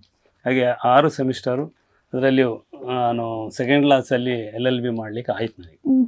ಅದೊಂದು ವಿಶೇಷ. ಒಂದು 2 ಚಾನಲ್ ಅಲ್ಲ 2 ಪತ್ರಿಕೆಯವರು ನಮ್ಮ ವಿಜಯ ಕರ್ನಾಟಕವರು ಕಾಲೇಜಿಗೆ ಬಂದು ಎಂಟ್ರಿ ಮಾಡಿ ಅವತ್ತು ದೊಡ್ಡ ಲೇಖನ ಪ್ರಕಟ ಆಗಿತ್ತು. ಪಾಸ್ ಆದಮೇಲೆ ಟೈಮ್ಸ್ ಆಫ್ ಇಂಡಿಯಾದ ಇಂಗ್ಲೀಷ್ ಪತ್ರಿಕೆಯವರು ಬಂದು ಆಗಲೂ ಕೂಡ ಒಂದು ಲೇಖನ ಪ್ರಕಟ ಆಗಿತ್ತು. ಮತ್ತು ನಾನಿಲ್ಲಿ ರವೀಂದ್ರನಾಥ್ PS ಅಂತ ಇದ್ದಾರೆ ಮಾನಸಟ್ ಅವರಲ್ಲಿ, ಸ್ವಲ್ಪ ಹೆಚ್ಚು ಕೇಸಿರೋರು. ಅವರಲ್ಲಿ ಹೋಗಿ 1 ವರ್ಷ ನಾನು ಪ್ರಾಕ್ಟೀಸ್ ಅವರ ಅಂಡರಲ್ಲಿ ಮಾಡಬೇಕಾಗಿ ಬಂದು. ಅದಕ್ಕಿಂತ ಮುಂಚೆ ಒಂದು 2-3 ತಿಂಗಳು ಕಾರ್ಪೊರೇಟ್ ಅಡ್ವೊಕೇಟ್ ವಿವೇಕಾನಂದ ಪನಿಯಾಲ ಅವರ ಅಂಡರಲ್ಲಿ ಇದ್ದೆ. ಆದರೆ ಪ್ರಾರಂಭದಲ್ಲೇ ಕಾರ್ಪೊರೇಟ್ ಇದು ನಮಗೆ ಕಲೀಲಿಕ್ಕೆ ತುಂಬ ಉಂಟಲ್ಲ, ಅದಕ್ಕೆ ಅವಕಾಶ ಕಡಿಮೆ ಅಂತ ಹೇಳಿ ನಾನು ಸಿವಿಲ್ ಅಡ್ವೊಕೇಟ್ ಹಾಗೆ ರವೀಂದ್ರನಾಥಲ್ಲಿ ಹೋದದ್ದು. 1 ವರ್ಷ ಅವರ ಅಂಡರಲ್ಲಿ ಕೆಲಸ ಮಾಡಿದೆ. ಮತ್ತು ಸ್ವಲ್ಪ ಸಣ್ಣ ಕೇಸ್ ತೆಗೆಯುವಂಥದ್ದು. ಹಾಗೆ ಮೋಟರ್ ವೆಹಿಕಲ್ ಆ್ಯಕ್ಟ್ ಕಲಿಬೇಕು ಅಂತೇಳಿ ನನ್ನ ಸ್ನೇಹಿತರು, ಜೂನಿಯರ್ ಅವರು ಪ್ರಾಯದಲ್ಲಿ, ಆದರೆ ಅಡ್ವೊಕೇಟಲ್ಲಿ ಸೀನಿಯರ್ ಅವರು, ಶ್ರೀಕಾಂತ್ ಅಂತ, ಅವರ ಆಫೀಸಲ್ಲಿ ಒಂದು 6 ತಿಂಗಳು ಕೆಲಸ ಮಾಡಿದೆ. ಹಾಗೆ ನಾನು ಒಳ್ಳೆ ರೀತಿಯಲ್ಲಿ ಅಡ್ವೊಕೇಟ್ನ ಕೆಲಸ ಮಾಡಿಕೊಂಡು ಬಂದೆ. 5 ವರ್ಷ ಕಳೆಯುವಷ್ಟರಲ್ಲಿ ಕೊರೋನಾ ಪ್ರಾರಂಭ ಆಯಿತು. ಈ ಕೊರೋನಾ ಸೀಸನಲ್ಲಿ ಕೋರ್ಟು ಕೂಡ ಒಂದು 3-4 ತಿಂಗಳು ಬಂದಾಯಿತು. ಆಮೇಲೆ ಮಕ್ಕಳು ಮನೆಯವರೆಲ್ಲ ಹೇಳಿದರು, ಇನ್ನು ಸ್ವಲ್ಪ ಆಯ್ತಲ್ಲ ರಿಟೈರ್ಡ್ ಆಗಿ ಇದೆಲ್ಲ ಸ್ವಲ್ಪ ಕಡಿಮೆ ಮಾಡಿದರೆ ಒಳ್ಳೆ ಇತ್ತು, ಹಾಗೆ ಹೀಗೆ ಅಂತ ಹೇಳುವ. ಅದು ಸಹ ಆಯಿತು. ಮತ್ತು ನನಗೂ ಅಷ್ಟೇ, ನಾವು ಶಿಕ್ಷಣ ಇಲಾಖೆಯಿಂದ ಬಂದದ್ದು. ಶಿಕ್ಷಣ ಇಲಾಖೆಯಲ್ಲಿ ಹೇಗೆಂದರೆ ಪ್ರಾಮಾಣಿಕತೆ ಜಾಸ್ತಿ, ಕರ್ತವ್ಯ ನಿಷ್ಠೆ ಆಗಲಿ, ಸಮಯ ಪ್ರಜ್ಞೆ ಇತ್ಯಾದಿ ಎಲ್ಲ ಜಾಸ್ತಿ. ಯಾವಾಗ ನಾನು ಅಡ್ವೊಕೇಟ್ ಆದೆ ಅಲ್ಲೇನಂದರೆ ಈ ಪ್ರಾಮಾಣಿಕತೆ ಇತ್ಯಾದಿಗೆ ಸ್ವಲ್ಪ, ಆದರೆ ಕಡಿಮೆ ಅಂತ ನಾನು ಹೇಳೋದಲ್ಲ, ನಾವು ಕಕ್ಷಿದಾರಿಗೆ ಬೇಕಾಗಿ ಕೆಲವೊಮ್ಮೆ ನಿಜ ಸಂಗತಿಯನ್ನು ಬಚ್ಚಿಡಬೇಕಾಗ್ತದೆ, ಅಥವಾ ಇಲ್ಲದ ಸಂಗತಿಯನ್ನು ಹೇಳಬೇಕಾಗ್ತದೆ. ಯಾಕಂದರೆ ಕೇಸ್ ಗೆಲ್ಲೋದು ಮುಖ್ಯ ಆಗಿರ್ತದೆ. ಇದು ನನಗೆ ಸ್ವಲ್ಪ ಬೇಸರ ಆಯಿತು. ನಮ್ಮ ಆ ಜೀವನವು ಈ ಜೀವನ ತುಂಬ ವ್ಯತ್ಯಾಸ ಇದೆ. ಹಾಗಾಗಿ ನಿಧಾನವಾಗಿ ಕಡಿಮೆ ಮಾಡಿದೆ. ಈಗೇನಂದರೆ ಔಟ್ ಆಫ್ ಕೋರ್ಟ್ ಕನ್ಸಲ್ಟೇಷನ್ ಮಾಡ್ತಾ ಇದ್ದೇನೆ, ಸಣ್ಣ ವಿಷಯಕ್ಕೆ ಹೋಗ್ತಾ ಇದ್ದೇನೆ. ಈ ರೀತಿ ನನ್ನ ಈ ಅಡ್ವೊಕೇಟ್ ಜೀವನ ಮುಂದುವರೆದಿದೆ. ಓಕೆ ಸರ್, ತಾವೀಗ LLB ಕಲಿತೀನಿ ಅಂತ ಹೇಳಿದಾಗ ಮನೆಯವರ ಹತ್ರ ಅವರ ಸಪೋರ್ಟ್ ಹೇಗಿತ್ತು ಸರ್? ಓಕೆ ಅಂತ ಹೇಳಿದ್ರು? ಹಾಗಂದ್ರೆ ನಾನು ಹೇಗೂ ರಿಟೈರ್ಡ್ ಆಗಿ ಮನೆಯಲ್ಲಿ ಇರೋದಕ್ಕಿಂತ ನೀವು ಕಲಿಯೋದು ಒಳ್ಳೇದು ಅಂತ. ಮತ್ತೆ ನಾನು ಮೊದಲಿಂದ ಅಂದರೆ ಬೇರೆ ಆಕ್ಟಿವಿಟೀಸ್ ಅಲ್ಲೆಲ್ಲ ಇದ್ದೆ. ಮನೆಯಲ್ಲಿ ಇರೋದು ಎಂಬುದು ಭಾಳ ಕಡಿಮೆ ಇತ್ತು. ಆಗ ಅದಕ್ಕೆ ಪ್ರೋತ್ಸಾಹವಾಗಿ ನನ್ನ ಹೆಂಡತಿ ವನಿತಾ ಅಂತ ಕುಂಬ್ಳೆ, ಅವಳು BSc ಆಗಿ ಪದವೀಧರ ಆದರೂ ಕೂಡ ಕೆಲಸದ ಬಗ್ಗೆ ಅವಳು ಚಿಂತಿಸಲಿಲ್ಲ. ಒಂದು ಸ್ವಲ್ಪ ಸಮಯ ಟೀಚರ್ ಆಗಿದ್ಲು ಕಾಸರಗೋಡು ಚಿನ್ಮಯ ಸ್ಕೂಲಲ್ಲಿ. ಮನೆಯಲ್ಲಿ ಅಂದರೆ ಮಕ್ಕಳನ್ನು ಸಾಕುವಂಥ ವಿಷಯಕ್ಕೆ ಹೆಚ್ಚು ಗಮನ ಕೊಟ್ಟಳು. ಹಾಗೆ ನನ್ನ ಎಲ್ಲ ಆ್ಯಕ್ಟಿವಿಟಿಗೆ ಅವಳ ಪ್ರೋತ್ಸಾಹ ಇತ್ತು, ಮುಂದುವರಿಸಿ ನೀವು ಮಾಡಿ ಅಂತ ಹೇಳಿ. ಅದೇ ರೀತಿ ನಾನು LLB ಮಾಡುವಾಗ ನನ್ನ ಮಗ PUCಯಲ್ಲಿದ್ದ. ಅವನೇಂದ್ರೆ ಕೆನರಾ ಕಾಲೇಜಿಗೆ ಬರೋದು, ನಾನಿಲ್ಲಿ STM ಕಾಲೇಜಿಗೆ ಬರೋದು. ಒಂದು ಸ್ಕೂಟ್ರಲ್ಲಿ ನಾನು ಮುಂದೆ ಅವನ ಹಿಂದೆ ಕೂತ್ಕೊಂಡು ಬರುವಾಗ ಕೆಲವು ಮಕ್ಕಳು ಕೇಳಿದ್ದುಂಟಂತ, ಅದು ಯಾರು ನಿಮ್ಮ ಅಣ್ಣವ ಅಂತ. ಅಲ್ಲ ಅದು ತಂದೆ, ಅದೊಂದು ವಿಷಯ ಅಲ್ಲ. ಅಂದರೆ ಆ ರೀತಿ ಒಂದು ತಮಾಷೆ ಅದು. ಮಕ್ಕಳಿಗೆ ಏನಂದರೆ ಅಪ್ಪ ಕಲಿತಾರೆ ಅಂದರೆ ಒಂದು ಉತ್ಸಾಹ, ಒಂದು ಪ್ರೋತ್ಸಾಹ ಇತ್ತು, ಬೆಂಬಲ ಇತ್ತು. ಅವರು ಅದನ್ನು ಒಂದು ಪಾಸಿಟಿವ್ ಆಗಿ ತೆಗೆದ್ರು, ಒಳ್ಳೇದು ಅಂತ ಹೇಳಿ ಒಳ್ಳೆ ಪ್ರೋತ್ಸಾಹ ಇತ್ತು. ಈಗ ವರ್ಷಗಳು ಕಳೆದು ವಕೀಲಾಗಿ ಮುಂದುವರಿಯಾಗ ಅವರು ಹೇಳಿದ್ದೇನೆಂದರೆ ತುಂಬ ಕೆಲಸ ಮಾಡೋದು ಯಾಕೆ, ಎಷ್ಟು ಬೇಕೋ ಅಷ್ಟು ಮಾಡಿ. ಯಾಕಂದರೆ ಒಂದು ರಿಟೈರ್ಡ್ ಲೈಫ್ ಎಂಬುದು ಸ್ವಲ್ಪ ಎಂಜಾಯ್ ಮಾಡಬೇಡ, ಹೀಗೇ ದುಡಿದುಕೊಂಡಿದ್ರೆ ಆಗ್ತದ ಅನ್ನೋ ಭಾವನೆ ಕೇಳುವಾಗ ನನಗೂ ಅನಿಸಿತು ಸ್ವಲ್ಪ ಕಡಿಮೆ ಮಾಡುವ. Okay sir. ಇನ್ನು ಈ ಕೆಲವೊಂದು ಶಿಕ್ಷಕರಿಗೆ ಟ್ರಾನ್ಸ್ಫರ್ ಅಂತ ಆಗುತ್ತಲ್ಲ ಸರ್, ಒಂದೂರಿಂದ ಇನ್ನೊಂದೂರಿಗೆ. ಸೊ ಆವಾಗ ಅವರಲ್ಲಿ ವೈಯಕ್ತಿಕ ಜೀವನಕ್ಕೆ ಏನಾದರೂ ಪ್ರಭಾವ ಬೀರುವಂಥದ್ದು ಅದು ನಿಮ್ಮ ಪ್ರಕಾರ ಹೇಗೆ ಅನಿಸುತ್ತೆ ಸರ್? ನನಗೆ ಈ ವರ್ಗಾವಣೆ ಸಂದರ್ಭದಲ್ಲಿ ಅಂದರೆ ನಾನು ಅಧ್ಯಾಪನ ಆಗಿರುವಾಗ 3 ಬಾರಿ ಆಗಿದೆ ನನಗೆ ಟ್ರಾನ್ಸ್ಫರ್. ಆಗ ನನಗೇನೆಂದರೆ ಆ ಒಂದು ಮಕ್ಕಳೊಟ್ಟಿಗೆ, ಯಾಕೆಂದರೆ ನಾವು ಜೀವಂತ ಫೈಲ್ ಒಟ್ಟಿಗೆ ಕೆಲಸ ಮಾಡುವಂಥದ್ದು. ಯಾವುದೇ ಕಚೇರಿ ಆಗಲಿ ಈ ಥರ ಯಾವುದೇ ವಿಷಯಗಳಲ್ಲಾಗಲಿ ನಾವು ಜೀವ ಇಲ್ಲದ ಫೈಲ್ಗಳೊಟ್ಟಿಗೆ ಕೆಲಸ ಮಾಡುವಂಥದ್ದು. ಇಲ್ಲಿ ಶಿಕ್ಷಣ ಅಂದರೆ ಜೀವಂತ ಫೈಲ್ಗಳು ನಮ್ಮ ಮುಂದೆ ಇರುವಂಥದ್ದು, ಅವರೊಟ್ಟಿಗೆ ನಾವು ವ್ಯವಹಾರ ಮಾಡುವಂಥದ್ದು, ಅವರ ಅಭಿವೃದ್ಧಿ ಅವರ ಏಳಿಗೆ ನೋಡುವಂಥದ್ದು. ಆಗ ಏನಾಗ್ತದೆ ಅಂದರೆ ಒಂದು ಅಟ್ಯಾಚ್ಮೆಂಟ್ ಅಂತ ಇರ್ತದೆ, ಒಂದು ಯಾವುದೋ ರೀತಿಯ ಒಂದು ಅನುಬಂಧ ಸಂಬಂಧ ಇರ್ತದೆ. ಆಗ ಇಡೀ ಸಮೂಹವನ್ನು ನಾವು ಬಿಟ್ಟು ಇನ್ನೊಂದು ಶಾಲೆಗೆ ಹೋಗುವಾಗ ಮಾನಸಿಕವಾಗಿ ಸ್ವಲ್ಪ ಬೇಸರ ಎಂಬುದು ಮಾತ್ರ ಇರ್ತದೆ ಅಷ್ಟೆ, ಬೇರೆ ಏನಿರುವುದಿಲ್ಲ. ಮಾತ್ರ ಇನ್ನೊಂದು ಶಾಲೆಗೆ ಹೋದಾಗ ವಾತಾವರಣ ಬೇರೆ ಇರ್ತದೆ, ಮಕ್ಕಳು ಬೇರೆ ಇರ್ತಾರೆ, ಅಲ್ಲಿಯ ಸಹೋದ್ಯೋಗಿಗಳು ಬೇರೆ ಇರ್ತಾರೆ. ಅಂಥ ಒಂದು ಸಣ್ಣ ವ್ಯತ್ಯಾಸಗಳು ಕಾಣ್ತವೆ ವಿನಃ ಬೇರೆ ಏನು ತೊಂದರೆ ಆಗ್ತಿರ್ಲಿಲ್ಲ. 1-2 ತಿಂಗಳು 3 ತಿಂಗಳಾಗ ಹೊಂದಿಕೊಳ್ಳಿಕ್ಕೆ ಆಗ್ತದೆ. ಹಾಗೆ ಅದರಿಂದ ಏನು ತೊಂದರೆ ಆಗೋದಿಲ್ಲ. ಮತ್ತು ಕೌಟುಂಬಿಕವಾಗಿ ಅಂದರೆ ನಾವು ಟ್ರಾನ್ಸ್ಫರ್ ಆಗಿ ತುಂಬ ದೂರ ಹೋದರೆ ಮನೆ ಬದಲಾಯಿಸೋದು ಹಾಗೆ ಹೀಗೆ ಇರ್ತದೆ. ನಾವು ಕಾಸರಗೋಡು ಭಾಗದಲ್ಲಿ ನಾನು ಕನ್ನಡ ಮಾಧ್ಯಮ ಅಧ್ಯಾಪನಾಗಿ ವಿಜ್ಞಾನದಲ್ಲಿ ಇದ್ದದ್ರಿಂದ ಕಾಸರಗೋಡು ಜಿಲ್ಲೆ ಒಳಗೆ ಇತ್ತು. ಆ ಜಿಲ್ಲೆ ಒಳಗೆ ಆಗುವಾಗ ನಾವು ಎಲ್ಲಿ ಮನೆ ಬದಲಾಯಿಸುವ ಅಗತ್ಯ ಬೀಳಲಿಲ್ಲ. ನಮ್ಮ ಮನೆ ಕಾಸರಗೋಡಲ್ಲಿ ಇತ್ತು, ಕಾಸರಗೋಡಿಂದನೇ ಹೋಗಿ ಬರೋ ಎಲ್ಲ ಸೌಕರ್ಯ ಆಗ್ತಿತ್ತು. ಏನು ಬದಲಾವಣೆಗೆ ಏನು ತೊಂದರೆ ಅಂತ ಕಾಣ್ತಿರ್ಲಿಲ್ಲ. ಓಕೆ ಸರ್, ತಮ್ಮ 23 ವರ್ಷಗಳ ಕಾಲ ಒಂದು ಶಿಕ್ಷಣ ವೃತ್ತಿ ಜೀವನದಲ್ಲಿ ತಮಗೆ ಇಂಥ ಒಂದು ವಿದ್ಯಾರ್ಥಿ ತುಂಬ ಬಹಳ ಪ್ರಿಯವಾದಂತು ಆ ಥರ ಏನಾದರೂ ಯಾರಾದರೂ ಇದ್ದಾರೆ ಸರ್ ವಿದ್ಯಾರ್ಥಿಗಳು? ನಾನು ಸೈನ್ಸ್ ಆಗುವಾಗ ಫಿಸಿಕ್ಸ್ ಆ್ಯಂಡ್ ಕೆಮಿಸ್ಟ್ರಿ, ಮತ್ತು ಆಗಲೇ ಹೇಳಿದ್ದೆ ನಾನು ಕೆಲವೊಮ್ಮೆ ಬಯಾಲಜಿ ಜೀವಶಾಸ್ತ್ರಕ್ಕೆ ಅಧ್ಯಾಪಕರು ಕೆಲವೊಮ್ಮೆ ಇರುವುದಿಲ್ಲ ಕನ್ನಡ ಮೀಡಿಯಮಲ್ಲಿ, ಅದನ್ನು ಪಾಠ ಮಾಡಿದ್ದು ಉಂಟು. ನನ್ನ ಫಿಸಿಕ್ಸ್ ಪಾಠ ಅಂದರೆ ಏನು ಅಂತ ಗೊತ್ತಿಲ್ಲ, ಮಕ್ಕಳಿಗೆ ಭಾಳ ಇಷ್ಟ ಆಗ್ತಿತ್ತು. ಅದು ನನಗೆ ಹೇಗೆ ಅನುಭವ ಆಗ್ತಿತ್ತು ಅಂದರೆ ಇವರು ತೆಗೆಯುವಂಥ ಮಾರ್ಕ್ನಲ್ಲೆಲ್ಲ ಫಿಸಿಕ್ಸಲ್ಲಿ ಒಳ್ಳೆ ಮಾರ್ಕ್ ತೆಗಿತಾ ಇದ್ರು, ಕೆಮಿಸ್ಟ್ರಿ ನಾನೇ ಪಾಠ ಮಾಡೋದು, ಆದರೆ ಇದರಲ್ಲಿ ಒಳ್ಳೆ ಮಾರ್ಕ್ ತೆಗೆದು ನಾನು ನೆನೆಸಿದ್ದು ಬಹುಶಃ ನನ್ನ ಪಾಠ ಇದು ಭಾಳ ಒಳ್ಳೆ ಆಗ್ತಿರ್ಬೇಕು, ಹಾಗೆ ಮಕ್ಕಳದ್ದು ಒಳ್ಳೆ ರೆಸ್ಪಾನ್ಸ್ ಅಂತ ತಿಳ್ಕೊಂಡಿದ್ದೆ. ಆಗ ಅಂಥದ್ರಲ್ಲಿ ನನ್ನ ವಿದ್ಯಾರ್ಥಿಗಳಲ್ಲಿ ಕೆಲವರು ಒಳ್ಳೆ ಕಲಿತ ಮೇಲೆ ಬಂದಿದ್ದಾರೆ. ಈಗ ಒಂದು ಉದಾಹರಣೆ ಹೇಳೋದಾದರೆ, ಈಗ ಮಂಗಳೂರು ನಮ್ಮ ಯೂನಿವರ್ಸಿಟಿ ಕೊಣಾಜೆ ಯೂನಿವರ್ಸಿಟಿ ಕಾಲೇಜಲ್ಲಿ ನಾರಾಯಣ ವೈ ಅಂತ ನನ್ನ ಸ್ಟೂಡೆಂಟ್ ಇದ್ದಾರೆ. ಅವನಷ್ಟೇ BSc ಆಯಿತು, MSc ಆಯಿತು, ಡಾಕ್ಟ್ರೇಟ್ ಮಾಡಿದ್ದು. ಈಗ ಫಿಸಿಕ್ಸಲ್ಲಿ ಹೆಡ್ ಆಫ್ ದಿ ಡಿಪಾರ್ಟ್ಮೆಂಟ್ ಆಗಿದ್ದ ಕೆಲವರು. ಈಗ ಅಲ್ಲಿಂದ ಈಗ ಒಳ್ಳೆಯ ಒಂದು ಇದರಲ್ಲಿ ಪ್ರೊಫೆಸರ್ ಆಗಿ ಅಲ್ಲಿ ಕೆಲಸ ಮಾಡ್ತಾ ಇದ್ದಾನೆ. ಅದೊಂದು ಉದಾಹರಣೆ ಅನ್ಕೊಡೋದು ಹೆಮ್ಮೆಯ ವಿಷಯ. ಅದಲ್ಲದೆ ಬೇರೆ ಇಲಾಖೆಯಲ್ಲಿ ಈಗ ಪೊಲೀಸ್ ಡಿಪಾರ್ಟ್ಮೆಂಟಲ್ಲಿ ಇದ್ದಾರೆ ಇತರಲ್ಲಿ. ಈಗ ಮಂಗಳೂರಲ್ಲಿ ಇತ್ತೀಚೆಗೆ ಒಬ್ಬ ಪ್ರಮೋಷನ್ ಆಗಿ SI ಆಗಿ ಬಂದೆ, ಒಂದು ಪುಷ್ಪರಾಜ್ ಅಂತೇಳಿ, ಈಗ ಮಂಗಳೂರಲ್ಲಿ ಕೆಲಸ ಮಾಡ್ತಾ ಇದ್ದ ನನ್ನ ಸ್ಟೂಡೆಂಟ್ ಅವನು. ಅದೇ ರೀತಿ ಇನ್ನೊಬ್ಬ ಮಣಿಗಂಟ ಅಂತೇಳಿ SP ಆಫೀಸಲ್ಲಿದ್ದಾನೆ, ಇಲ್ಲೇ ಮಂಗಳೂರಲ್ಲೇ ಇರೋದು. ಉದಾಹರಣೆ ನಾನು ಹತ್ತಿರದ್ದು ಕೊಡ್ತಾ ಇರೋದು. ಅಲ್ಲದೆ ಮಕ್ಕಳು ಏನಂದರೆ ಈ ಒಳ್ಳೆ ಉದ್ಯೋಗಕ್ಕೆ ಹೋಗಿ ಅವರು ನಮ್ಮನ್ನು ಗುರುತಿಸುವಾಗ ಅದೊಂದು ನಮಗೆ ಒಳ್ಳೆ ಸಂತೋಷವನ್ನು ಕೊಡ್ತದೆ, ಒಂದು ಖುಷಿಯನ್ನು ಕೊಡ್ತದೆ. ಎಲ್ಲಿ ಕಂಡರೂ ಕೂಡ ನಾನು ಎಷ್ಟೋ ಸಂದರ್ಭದಲ್ಲಿ ಯಾವುದಾದ್ರೂ ಕೆಲಸಕ್ಕೆ ಹೋಗುವಾಗ ನಮ್ಮ ಸ್ಟೂಡೆಂಟ್ ಸಿಗ್ತಾರೆ, ನಮ್ಮ ಕೆಲಸ ಎಲ್ಲ ಸುಲಭವಾಗಿ ನಡೀತದೆ. ಇದೊಂದು ಅನುಭವ ನನಗೆ. ಓಕೆ ಸರ್, ಇನ್ನು ಒಂದು ವ್ಯಕ್ತಿಗೆ ಪಠ್ಯದಲ್ಲಿರುವಂಥ ಒಂದು ಮಾಹಿತಿ ಜೀವನಕ್ಕೆ ಅನುಭವ ಆಗುತ್ತಾ, ಅಥವಾ ಇನ್ನು ಈ ಕಾಲೇಜಿನಲ್ಲೆಲ್ಲ ಕೆಲವೊಂದು ನೀತಿ ಪಾಠಗಳನ್ನೆಲ್ಲ ಹೇಳ್ಕೊಡ್ತಾರಲ್ಲ ಸರ್, ಅದು ಅನುಭವ ಆಗುತ್ತಾ ಅಂತ? ನೀವು ಹೇಳಿದಾಗೆ ಈ ನೀತಿ ಪಾಠಗಳು ಅಂದರೆ ಕಾಲೇಜಲ್ಲಿಯೋ ಅಥವಾ ಶಾಲೆಗಳಲ್ಲಿ ಎಂಬುದು ಭಾಳ ಕಡಿಮೆ. ಮೊದಲು ನಾವು ಕಲಿಯೋ ಟೈಮಲ್ಲಿ ನೀತಿ ಪಾಠ ಅಂತಲೇ ವಾರದಲ್ಲಿ 1 ಅಥವಾ 2 ಪಿರಿಯಡ್ಗಳಿತ್ತು ನಾನು ಸಣ್ಣವನಿದ್ದಾಗ. ಈಗ ಅದೆಲ್ಲ ಕಡಿಮೆ ಆಗಿದೆ. ಅದರಲ್ಲಿ ನೀತಿ ಪಾಠ ಎಂಬುದು ಸಿಲೆಬಸ್ಸಲ್ಲಿ ಇಲ್ಲ. ಮತ್ತು ಹೇಗೆ ಅಂದರೆ ಅಧ್ಯಾಪಿಕೆಯರು ಅವರ ಒಂದು ಆಸಕ್ತಿಯಿಂದ ಕೆಲವು ಸಂದರ್ಭದಲ್ಲಿ ನೀತಿಯನ್ನು ಹೇಳ್ತಾರೆ, ಅದು ಹಾಗೆ ಆಗಬಾರ್ದು ಹೀಗೆ ಆಗಬೇಕು ಅಂತ. ನಿಜವಾಗಿ ಮಕ್ಕಳಿಗೆ ನೀತಿ ಶಿಕ್ಷಣ ಅಗತ್ಯ.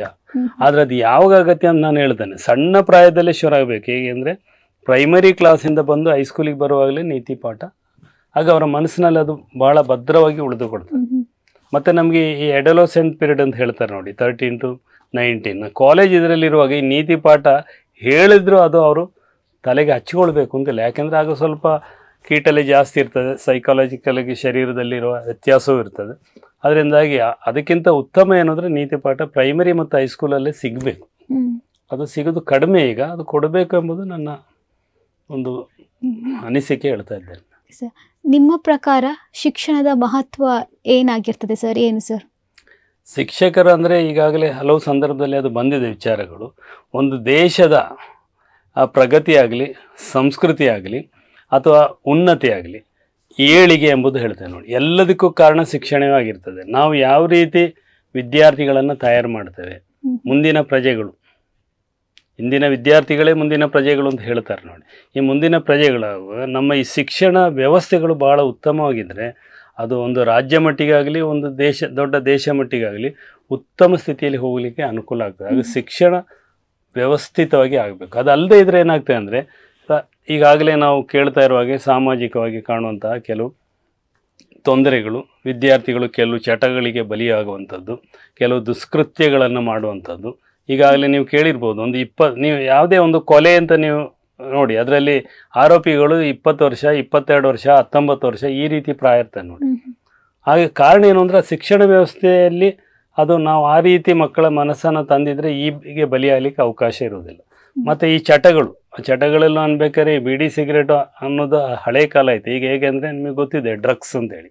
ಈ ಡ್ರಗ್ಸಿಗೆ ಸಂಬಂಧಪಟ್ಟು ನಮ್ಮ ಸರ್ಕಾರದಲ್ಲಿ ಒಂದು ಒಳ್ಳೆ ಹಿಡಿತ ಬೇಕು, ಅದು ಇಲ್ಲ. ಡ್ರಗ್ಸ್ ಬೇಕಾದಷ್ಟು ಖರ್ಚು ಆಗ್ತಾ ಇರ್ತದೆ. ಡಿಪಾರ್ಟ್ಮೆಂಟ್ಗಳು, ಇಲಾಖೆಗಳು ಇದೆ, ಅದನ್ನು ನೋಡ್ಕೊಳ್ಬೇಕು, ಹಿಡಿಬೇಕು, ಶಿಕ್ಷೆ ಕೊಡಬೇಕು ಅಂತ. ಆದರೆ ಸಮರ್ಪಕವಾಗಿ ಅವರು ಸಹ ಕೆಲಸ ಮಾಡ್ತಾ ಇಲ್ಲ ಎಂಬುದು ನನ್ನ ಅನಿಸಿಕೆ. ಓಕೆ ಸರ್, ಅಂದರೆ ನೀವು ಶಿಕ್ಷಣ ವೃತ್ತಿಯನ್ನು ಪ್ರಾರಂಭಿಸಿದಾಗ ನಿಮ್ಮ ಜೀವನದಲ್ಲಿ ಏನಾದರೂ ನಿರ್ಧಾರವನ್ನು ತಾವು ಬದಲಾಯಿಸಿದ್ದೀರಾ ಸರ್? ಅಂದರೆ ಒಬ್ಬ ಶಿಕ್ಷಕರಾಗಿ ನೋಡಬೇಕಾದ್ರೆ ತರಗತಿಗೆ ಹೋಗುವಾಗ ಮನೆಯ ಯಾವುದೇ ತೊಂದರೆಗಳೆಲ್ಲ ಇರಬಾರ್ದು, ಫ್ರೀ ಮೈಂಡಲ್ಲಿ ಹೋಗಬೇಕು, ಕೋಪವನ್ನು ಕಡಿಮೆ ಮಾಡಬೇಕಾಗುತ್ತೆ. ಸೊ ಆ ಥರದ್ದೆಲ್ಲ ಏನಾದರೂ ನೀವು ಬದಲಾವಣೆಯನ್ನು ಮಾಡ್ಕೊಂಡಿದ್ದೀರಾ? ನಾನು ಸಣ್ಣ ಪ್ರಾಯದಲ್ಲೇ ಸ್ವಲ್ಪ ಈ ಸ್ಪೋರ್ಟ್ಸು ಮತ್ತು ಇದರೆಲ್ಲ ಹೆಚ್ಚು ಆಸಕ್ತಿ, ಚಟುವಟಿಕೆಗಳೆಲ್ಲ ಇದ್ದವನು. ಶಿಕ್ಷಕನಾದಾಗ ಏನಾಯಿತು ಅಂದರೆ, ಮೊದಲನೇಯಾಗಿ ನಾವು ಮಕ್ಕಳ ಮುಂದೆ ನಾವು ಸರಿಯಾಗಿ ಇರಬೇಕು ಎಂಬ ಭಾವನೆ. ನಾವು ಸರಿಯಾಗಿರಬೇಕು ಅಂದರೆ ಒಂದು ಸಮಯಕ್ಕೆ ಸರಿಯಾಗಿ ನಾವು ಕ್ಲಾಸಿಗೆ ಬರುವಂಥದ್ದು ಭಾಳ ಮುಖ್ಯವಾದ ವಿಚಾರ. ಮತ್ತು ತಯಾರಿ ಭಾಳ ಮುಖ್ಯವಾಗಿ ಬೇಕು. ನಾನೊಂದು ಪಾಠವನ್ನು ಮಾಡುವಾಗ ನೇರವಾಗಿ ಬಂದು ಏನಾದರೂ ಹೇಳಲಿಕ್ಕೆ ಹೋದರೆ ಅದು ಮಕ್ಕಳಿಗೆ ಸರಿ ಗೊತ್ತಾಗ್ತದೆ ಏನೋ ಹೇಳ್ತಾ ಇದ್ದಾರೆ. ಆ ತಯಾರಿ ಎಂಬುದು ಬೇಕು. ಆಗ ನನ್ನನ್ನು ನಾನೇ ತಿದ್ದಿಕೊಳ್ಳಿಕ್ಕೂ, ನನ್ನನ್ನು ನಾನೇ ಶಿಸ್ತುಬದ್ಧವಾಗಿ ಕೊಂಡೋಗ್ಲಿಕ್ಕಿರುವಂಥ ಒಂದು ನಿರ್ಧಾರಕ್ಕೆ ನಾನು ಬರಬೇಕಾಯಿತು, ಅದನ್ನು ಅನುಸರಿಸಬೇಕಾಯಿತು. ಅದರ ಫಲ ನನಗೆ ಸಿಗಲಿಕ್ಕೂ ಸಿಕ್ಕಿದೆ. ಇದೇ ನಾನು ಹೇಳೋದು, ನಮ್ಮನ್ನು ನಾವು ತಿದ್ದಲಿಕ್ಕೆ ಒಂದು ಒಳ್ಳೆಯ ಅವಕಾಶ ಇದೆ. ಅದಲ್ಲದೆ ನಾವು ಇನ್ನೊಂದು ಇಲಾಖೆಯಲ್ಲಿ ಗುಮಾಸ್ತನಾಗಿಯೋ ಅಥವಾ ಬೇರೆ ಏನಾದರೂ ಕೆಲಸ ಸೇರಿದೆ ಆ ಥರ ನಮಗೆ ಅನಿಸಿಕೆ ಬರೋದಿಲ್ಲ. ನಾವು ಹೋಗ್ತೇವೆ, ಫೈಲ್ಗಳ ವಿಲೇವಾರಿ ಇರ್ತದೆ, ಕೆಲಸ ಮಾಡ್ತೇವೆ, ಬರ್ತೇವೆ, ಈ ರೀತಿ ಇರ್ತದೆ. ಓಕೆ ಸರ್, ನಿಮ್ಮ ಪ್ರಕಾರ ಈಗಿನ ಶಿಕ್ಷಣ ಪದ್ಧತಿಯಲ್ಲಿ ಏನಾದರೂ ಒಂದು ಬದಲಾವಣೆ ಆಗಬೇಕು ಅಂತ ಇದ್ದರೆ ಅದು ಯಾವ ಒಂದು ಬದಲಾವಣೆ ಆಗಿರುತ್ತೆ ಸರ್? ಏನಾಗಿರುತ್ತೆ ಶಿಕ್ಷಣದಲ್ಲಿ ಬದಲಾವಣೆ ಅಂದರೆ? ನಾನೀಗ ಕರ್ನಾಟಕ ರಾಜ್ಯ ಮಟ್ಟಿಗೆ ಹೇಳೋದಿದ್ರೆ, ಈಗ ಇಲ್ಲಿ ಸರ್ಕಾರಿ ಶಾಲೆಗಳಲ್ಲಿ ಎಲ್ಲ ವ್ಯವಸ್ಥೆಗಳಿಗೆ ಮಕ್ಕಳಿಗೆ ಉಚಿತವಾಗಿ ಸಿಗಲಿಕ್ಕೆ ಬೇಕಾದಷ್ಟು ವ್ಯವಸ್ಥೆ ಇದೆ. ಮತ್ತು ಸ್ಥಿರವಾಗಿ ದುಡಿಯುವಂಥ ಅಧ್ಯಾಪಕರು ಇರ್ತಾರೆ. ಆ ವ್ಯವಸ್ಥೆ ಇವತ್ತು ಮಾಯವಾಗ್ತಾ ಇದೆ. ಯಾಕೆ ಮಾಯ ಆಗ್ತಾ ಇದೆ ಅಂದರೆ, ಖಾಸಗಿ ಶಿಕ್ಷಣ ಸಂಸ್ಥೆಗಳು, ಅದರಲ್ಲಿ ಆಂಗ್ಲ ಮಾಧ್ಯಮ, ಇಂಗ್ಲೀಷ್ ಮೀಡಿಯಂ, ಅದರಲ್ಲಿ ನನ್ನ ಮಗು ಕಲಿಬೇಕು ಎಂಬ ಹೆತ್ತವರ ತೀವ್ರವಾದ ಬಯಕೆ.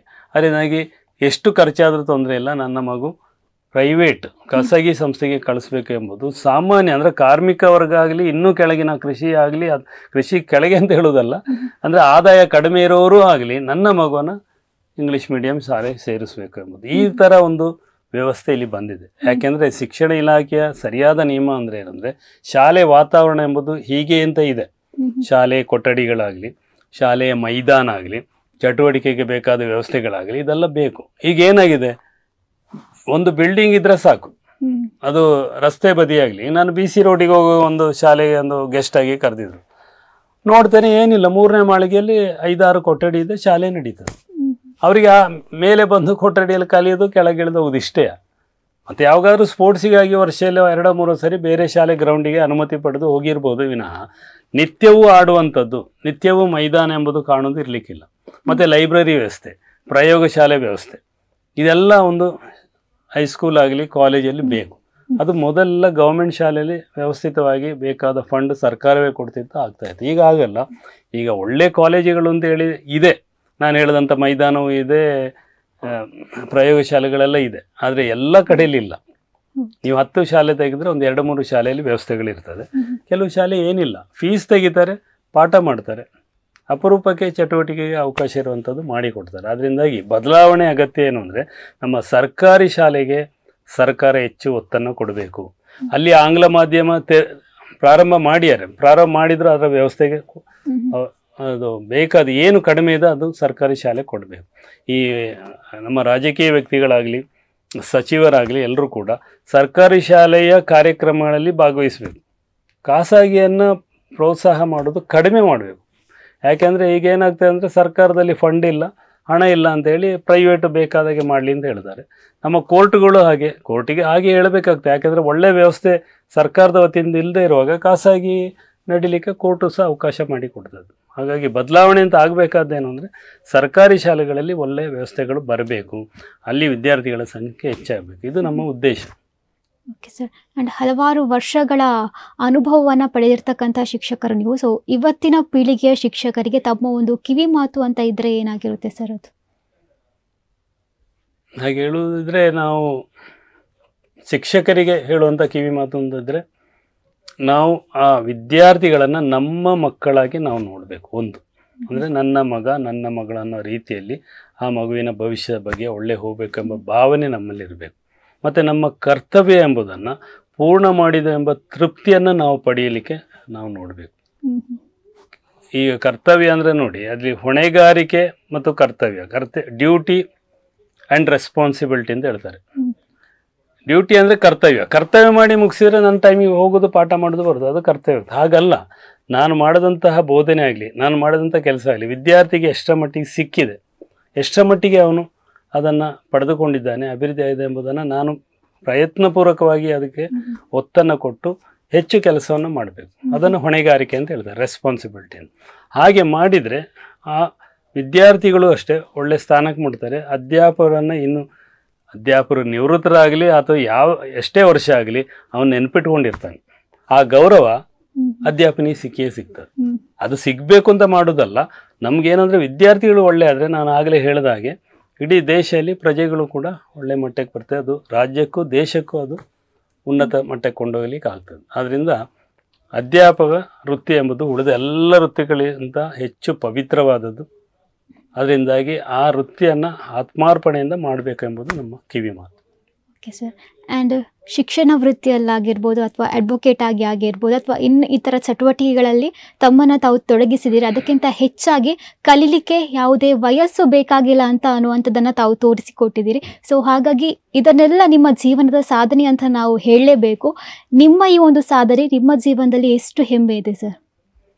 ನಾನು ಈಗಾಗಲೇ ಹೇಳಿದಂಥ ಈ ವಿಚಾರಗಳಲ್ಲದೆ ನಾನು ಮೊದಲಿಂದನೇ ಸ್ವಲ್ಪ ಇದರಲ್ಲಿ ಸ್ಪೋರ್ಟ್ಸ್ ಆ್ಯಂಡ್ ಗೇಮ್ಸಲ್ಲಿ ಇದ್ದೆ.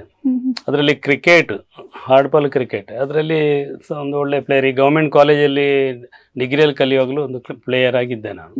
ಮತ್ತು ಕಾಸರಗೋಡಲ್ಲಿ ನಮ್ಮದೊಂದು ಕ್ಲಬ್ ಇತ್ತು, ಕೋಲ್ಡ್ಸ್ ಕ್ಲಬ್, ಕಾಸರಗೋಡು ಕೋಲ್ಡ್ಸ್ ಕ್ಲಬ್ ಅಂತ. ಅಲ್ಲಿ ಸುಮಾರು 30ಕ್ಕಿಂತ ಹೆಚ್ಚು ನಮ್ಮ ಕಾಲೇಜಿಗೆ ಕಲಿಯುವಂಥ ವಿದ್ಯಾರ್ಥಿಗಳೆಲ್ಲ ಬರ್ತಾಯಿದ್ರು. ಒಂದು ಟೀಮ್ ಮಾಡಿದ್ವಿ. ಹಾಗೆ ಜಿಲ್ಲಾ ಮಟ್ಟದಲ್ಲಿ ಎಲ್ಲ ನಾವು ಅದೇ ಭಾಗವಹಿಸ್ತಾ ಇದ್ವಿ. ಜಿಲ್ಲಾ ಮಟ್ಟದ ಪ್ರಶಸ್ತಿ ಕೂಡ ಸಿಕ್ಕಿದೆ. ಹಾಗೆ ಒಂದು 12 ವರ್ಷ ನನ್ನ ಒಳ್ಳೆ ನೆನಪಿನ ಪ್ರಕಾರ 1974ರಿಂದ 88ರವರೆಗೆ 12 ವರ್ಷ ನಾನು ಆ ಕ್ಲಬ್ನಲ್ಲಿ ಕ್ಯಾಪ್ಟನ್ ಆಗಿದ್ದೆ. ಹಾರ್ಡ್ಬಾಲ್ ಕ್ರಿಕೆಟ್ ಅಂದರೆ ಪ್ಯಾಡೆಲ್ಲ ಕಟ್ಟಿ ಓವರ್ ಹ್ಯಾಂಡ್ ಕ್ರಿಕೆಟ್ ಆಡೋದು, ರಬ್ಬರ್ ಬಾಲಲ್ಲಿ ಅಂಡರ್ ಹ್ಯಾಂಡ್ ಅಲ್ಲ. ಹಾಗೆ ಆ ಒಂದು ಇದರಲ್ಲಿ ನನಗೆ ಒಳ್ಳೆ ತೃಪ್ತಿ ಇದೆ. ಹಾಗೆ ಅದರಲ್ಲಿ ಒಂದು ಯಶಸ್ಸು ಪಡೀಲಿಕ್ಕೆ ಆಗಿದೆ. ಅವತ್ತಿನ ಪ್ಲೇಯರ್ಸ್ ಇವತ್ತು ಕೂಡ ನನಗೆ ಕೆಲವರು ಕಾಂಟ್ಯಾಕ್ಟಲ್ಲಿ ಇದ್ದಾರೆ, ವರ್ಷಗಳು ತುಂಬ ಕಳೆದು. ಅದೇ ಸಮಯದಲ್ಲಿ 1980ರಿಂದ ಕಾಸರಗೋಡಲ್ಲಿ ಯವನಿಕಾ ಅಂತ ಒಂದು ಹವ್ಯಾಸಿ ಕಲಾವಿದರ ಸಂಸ್ಥೆ ಇತ್ತು. ವೇಣುಗೋಪಾಲ್ ಕಾಸರಗೋಡು ಅಂತ ಒಬ್ಬರು ಸಾಹಿತಿ, ಹಾಗೆ ಕಾಸರಗೋಡು ಚಿನ್ನ ರಂಗಭೂಮಿ ಕಲಾವಿದ. ಹಾಗೆ ನಾವು ಹಲವರು ಒಂದು 30 ಜನ ಅಲ್ಲಿಯೂ ಅಷ್ಟೇ ರಂಗವಿದ ಕಲಾವಿದರಲ್ಲ. ನಮ್ಮ ಡ್ಯೂಟಿ ಕಳೆದು ಸಾಯಂಕಾಲ ಆಗುವಾಗ BM ಹೈಸ್ಕೂಲಲ್ಲಿ ಸೇರಿ ನಾಟಕ ಪ್ರಾಕ್ಟೀಸ್ ಮಾಡೋದು, ನಾಟಕ ತಯಾರಿ ಮಾಡುವಂಥದ್ದು. ಹಾಗೆ ಶ್ರೀನಿವಾಸ್ ಪ್ರಭುಗಳ ನಾಟಕ, ಜಯರಾಮ್ ತಾತಾಚಾರ್ ಅವ್ರ ನಾಟಕ, ಹಾಗೆ ಕರ್ನಾಟಕದ ಬೆಂಗಳೂರಿನ ಕೆಲವು ನಿರ್ದೇಶಕರನ್ನೆಲ್ಲ ಕರೆಸಿ ನಾಟಕ ತಯಾರಿ ಮಾಡೋದು. ತುಂಬ ಕಡೆ ನಾಟಕಕ್ಕೆ ನಾವು ಹೋಗಿದ್ದೇವೆ.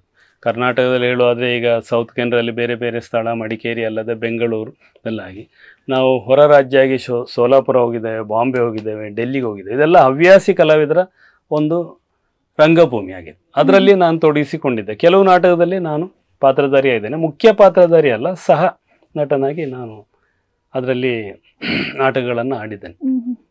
ಹಾಗೆ ಬಂದ ಬಂದ ಸರ್ದಾರ, ಗುಲಾಮ್ನ ನಗು, ಮಣ್ಣಿನ ಗೊಂಬೆ, ಈ ಥರ ಎಲ್ಲ ನಾಟಕ ನಾವು ಮಾಡಿದೆ. ಅದೊಂದು ಕ್ಷೇತ್ರ ಬೇರೆ. ಆಮೇಲೆ ನಾವು ಸಾಹಿತ್ಯ ಪರಿಷತ್ತು ಕಾಸರಗೋಡು, ಅಂದರೆ ಕರ್ನಾಟಕದ ಕನ್ನಡ ಸಾಹಿತ್ಯ ಪರಿಷತ್ತು ಕೇರಳಕ್ಕೊಂದು ಘಟಕ ಕೊಟ್ಟರು, ಕೇರಳ ಗಡಿನಾಡ ಘಟಕ ಅಂತೇಳಿ. ಅಲ್ಲಿ ಒಂದು ಅಧ್ಯಕ್ಷರು ಮತ್ತು ಅಲ್ಲಿಯ ಸದಸ್ಯರು.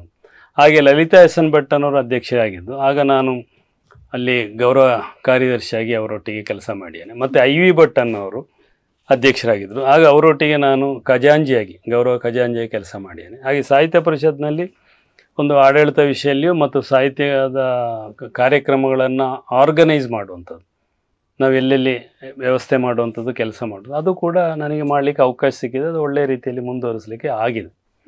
ಹೀಗೆ ಇತರ ಚಟುವಟಿಕೆಯಲ್ಲೂ ಭಾಗವಹಿಸೋದು, ಶಿಕ್ಷಣ ಕ್ಷೇತ್ರದಲ್ಲಿ ನನ್ನ ಡ್ಯೂಟಿಯನ್ನೂ ಮಾಡುವಂಥದ್ದು, ಅದೇ ರೀತಿ ಮನೆಯಲ್ಲಿ ಕೂಡ ಮನೆಯ ಯಜಮಾನಾಗಿ ಮಾಡುವಂಥ ಕೆಲಸ ಮಾಡೋದು, ಇದೆಲ್ಲನ್ನು ಜೋಡಿಸಿಕೊಂಡು ನನಗೆ ಅವತ್ತು ಹೋಗ್ಲಿಕ್ಕೆ ಆಗಿದೆ. ಅದರಲ್ಲಿ ತುಂಬ ತೃಪ್ತಿ ಸಹ ಇದೆ. ಹಾಗಂತೇಳಿ ಆಯಾಸ ಎಂಬುದು ಆ ಸಮಯದಲ್ಲಿ ಆಗಿರಲಿಲ್ಲ. ಈಗಲೂ ಕೂಡ ಅಷ್ಟೇ, ನಾನು ಆಗುವಂಥ ಕೆಲಸವನ್ನು, ಸಮಾಜ ಸೇವೆಯನ್ನು ಈಗಲೂ ಮುಂದುವರಿಸ್ತಾ ಇದ್ದೇನೆ. ಅಂದರೆ ಇತ್ತೀಚೆಗೆ ಈಗ ನಮ್ಮ ಕುಟುಂಬದಲ್ಲೇ ಒಂದು ತರವಾಡು ಮನೆ ಅಂತ ಇದೆ, ಒಂದು ಮುಳಿ ಹಾಕಿದಂಥ ಮನೆ. ಅದು ದೇವರದು ಜೀರ್ಣೋದ್ಧಾರ ಮಾಡಬೇಕು ಅಂತ ಅಷ್ಟಮಂಗಲದಲ್ಲೆಲ್ಲ ಕಂಡು ಬಂತು. ನೇತೃತ್ವ ನಾನೇ ವಹಿಸಿದೆ. ಕುಟುಂಬದವರು ನಾವು ಒಂದು 50 ಮಂದಿ ಮಾತ್ರ ಇದ್ದು ಎಲ್ಲ ಸೇರಿಸಿಕೊಂಡು 2015ರಿಂದ 2021 ಆಗುವಾಗ 6 ವರ್ಷದಲ್ಲಿ ಜೀರ್ಣೋದ್ಧಾರ ಆಯಿತು. ಸುಮಾರು 70 ಲಕ್ಷ ಖರ್ಚಿನಲ್ಲಿ ಅಲ್ಲಿ ದೇವಸ್ಥಾನ ಆಯಿತು. ಈಗ ಭಾಳ ಚಂದಲಿದೆ ಹೈವೇಯಲ್ಲಿ. ಅದು ಒಂದು ನಮಗೆ ತೃಪ್ತಿಯನ್ನು ಕೊಡ್ತದೆ. ಈಗ ಬೇರೆ ಬೇರೆ ವಿಷಯದಲ್ಲಿ ನಮಗೆ ಮುಂದುವರಿಸಲಿಕ್ಕೆ ಅವಕಾಶ ದೇವರು ಕೊಟ್ಟರು ಅಂತ ನಾನು ಹೇಳ್ತೇನೆ. ಯಾಕಂದರೆ ನಾನೊಬ್ಬ ದೈವ ವಿಶ್ವಾಸ ಇಲ್ಲಂಥ ವ್ಯಕ್ತಿ. ಅದರಲ್ಲಿ ಮುಂದುವರಿಸಲಿಕ್ಕೆ ನನ್ನಿಂದ ಆಗಿದೆ ಅಂತ ಅವಕಾಶಗಳು ಸಿಕ್ಕಿದೆ. ಅದೇ ರೀತಿ ನೋಡಿ, ನಾನು ಈ ಡೈಜಿ ವರ್ಲ್ಡ್ ಅವರು ಒಮ್ಮೆ ಮನೆಗೆ ಬಂದು ಒಂದು ಇಂಟರ್ವ್ಯೂ ಮಾಡಿದ್ರು. ಈಗ ನೀವು ನನ್ನನ್ನು ಕರೆದು ಈ ವಿಷಯವನ್ನು ಕೇಳ್ತಾ ಇದ್ದೀರಿ. ನನಗೆ ಬೇರೆ ಯಾರು ಇಲ್ಲ, ತನ್ನಷ್ಟಿಗೆ ಕರೆ ಬರ್ತದೆ, ಹೋಗ್ತಾನೆ, ಹೇಳಿದ್ದೇನೆ ಅಷ್ಟೆ. ಇದು ಕೂಡ ನಾನೊಂದು ಅವಕಾಶ ಅಂತ ಹೇಳ್ತೆ. ಯಾಕೆಂದರೆ ನಮ್ಮನ್ನು ನಾವು ಪರಿಚಯ ಮಾಡಲಿಕ್ಕಿರುವಂಥ ಒಂದು ವೇದಿಕೆ ತನ್ನಿಂದ ತಾನೇ ದೇವರು ಕೊಟ್ಟಿಯಾನೆ ಎಂಬ ಭಾವನೆ ಮಾತ್ರ ನಾನು ಹೇಳ್ತೇನೆ. ಓಕೆ ಸರ್, ಹಲವಾರು ಅನುಭವಗಳ ಮಾತುಗಳನ್ನು ಆಡಿದ್ರಿ. ಆ್ಯಂಡ್ ನಮ್ಮ ಟೈಮ್ ಕೂಡ ಮುಗಿತಾ ಬಂತು. ಕೊನೆಯದಾಗಿ ಕಾರ್ಯಕ್ರಮಕ್ಕೆ ಬಂದು ಹೇಗಂತು, ಸೊ ಏನಾದರೂ ಹೇಳಲಿಕ್ಕಿದೆಯಾ ಸರ್? ಅಲ್ಲ, ನಾನು ಈಗ ನಿಮ್ಮ ಅಭಿಮತ ಈ ಒಂದು ಜನರ ಮನಸೆಳೆಯುವಂಥ ಒಂದು ಚಾನಲನ್ನು ನೀವು ಇಟ್ಕೊಂಡಿದ್ದೀರಿ. ಆದರೆ ನನಗೆ ಏನಂದರೆ, ನಾನು ಬೇರೆ ಬೇರೆ ಈ ಚಟುವಟಿಕೆಯಲ್ಲೆಲ್ಲ ಇರೋದ್ರಿಂದಾಗಿ ಎಲ್ಲದರ ಬಗ್ಗೆ ನಾನು ತಿಳಿಲಿಕ್ಕೆ ಅಂತ ಹೇಳಿ ಪ್ರಯತ್ನ ಮಾಡಲಿಲ್ಲ. ಆದರೂ ಅಂತೂ ನೀವು ಈ ಥರ ಚಟುವಟಿಕೆ ಮಾಡ್ತಾ ಇದ್ದೀರಿ. ಇದು ನಿಜವಾಗಿ ಹೇಗೆ ಅಂದರೆ, ನೀವು ಈಗ ಯಾರನ್ನೇ ಆಗಲಿ ಸಂದರ್ಶನ ಮಾಡೋ ವಿಷಯದಲ್ಲಾಗಲಿ, ಅದು ಸಮಾಜಕ್ಕೂ ಕೂಡ ಒಂದು ಮಾರ್ಗದರ್ಶನ ಆಗಿ ಬರಬೇಕು, ಅಭಿವೃದ್ಧಿ ಆಗಲಿಕ್ಕೆ ಅವಕಾಶ ಸಿಗಬೇಕು. ಅದು ಭಾಷೆ ವಿಷಯದಲ್ಲಾಗಲಿ, ಸಂಸ್ಕೃತಿ ವಿಷಯದಲ್ಲಾಗಲಿ, ಕಲೆ ಆಗಿರಲಿ, ಅಥವಾ ಉದ್ಯೋಗ ವಿಷಯ ಆಗಿರಲಿ, ಇದರಲ್ಲೆಲ್ಲ ಉತ್ತಮವಾಗಿ ಜನರಿಗೆ ಒಂದು ಮಾರ್ಗದರ್ಶನ ಸಿಗಲಿಕ್ಕೆ ನಿಮ್ಮಂಥ ಮಾಧ್ಯಮದವರಿಂದ ಅನುಕೂಲ ಆಗ್ತದೆ ಅಂತ ನಾನು ತಿಳ್ಕೊಳ್ತೇನೆ. Okay sir, thank you so much. ಈ ಒಂದು ಕಾರ್ಯಕ್ರಮಕ್ಕೆ ಬಂದು ಹಲವಾರು ಮಾಹಿತಿಗಳನ್ನು ನಮ್ಮ ವೀಕ್ಷಕರ ಜೊತೆ ತಾವು ಹಂಚಿಕೊಂಡ್ರೆ. ಕಾರ್ಯಕ್ರಮಕ್ಕೆ ಬಂದದಕ್ಕಾಗಿ ತಮಗೆ ಹೃದಯಪೂರ್ವಕವಾದಂತಹ ವಂದನೆಗಳು ಸರ್. ಅದೇ ರೀತಿಯಲ್ಲಿ ನಾನು ಕೂಡ ಅಷ್ಟೇ, ಇಂಥ ಒಂದು ಅವಕಾಶವನ್ನು ನೀವು ನನ್ನನ್ನು ಕರೆ ಮಾಡಿ ಈ ಒಂದು ವ್ಯವಸ್ಥೆಯನ್ನೆಲ್ಲ ನನ್ನನ್ನು ಒಂದು ಸಮಾಜದಲ್ಲಿ ಪರಿಚಯ ಮಾಡಿಸುವಂಥ ವ್ಯವಸ್ಥೆ ಮಾಡಿರಿ. ಹೃದಯ ತುಂಬ ಧನ್ಯವಾದವನ್ನು ನಿಮಗೂ ಸಹ ನಾನು ಸಲ್ಲಿಸ್ತೇನೆ. Thank you sir. ಎಸ್ ವೀಕ್ಷಕರೇ, ಇದಾಗಿತ್ತು ಇವತ್ತಿನ ವಿಶೇಷ ಕಾರ್ಯಕ್ರಮ. ಇಂತಹದೇ ಇನ್ನೊಂದು ಸಂಚಿಕೆಯಲ್ಲಿ ಇನ್ನೊಂದು ಅತಿಥಿಯ ಜೊತೆ ನಾನು ಸಿಗ್ತೀನಿ. ಸೊ ಅಲ್ಲಿವರೆಗೂ ನೋಡ್ತಾ ಇರಿ ಅಭಿಮತ. ಇದು ಜನಮನದ ನಾಡಿಮಿಡಿತ.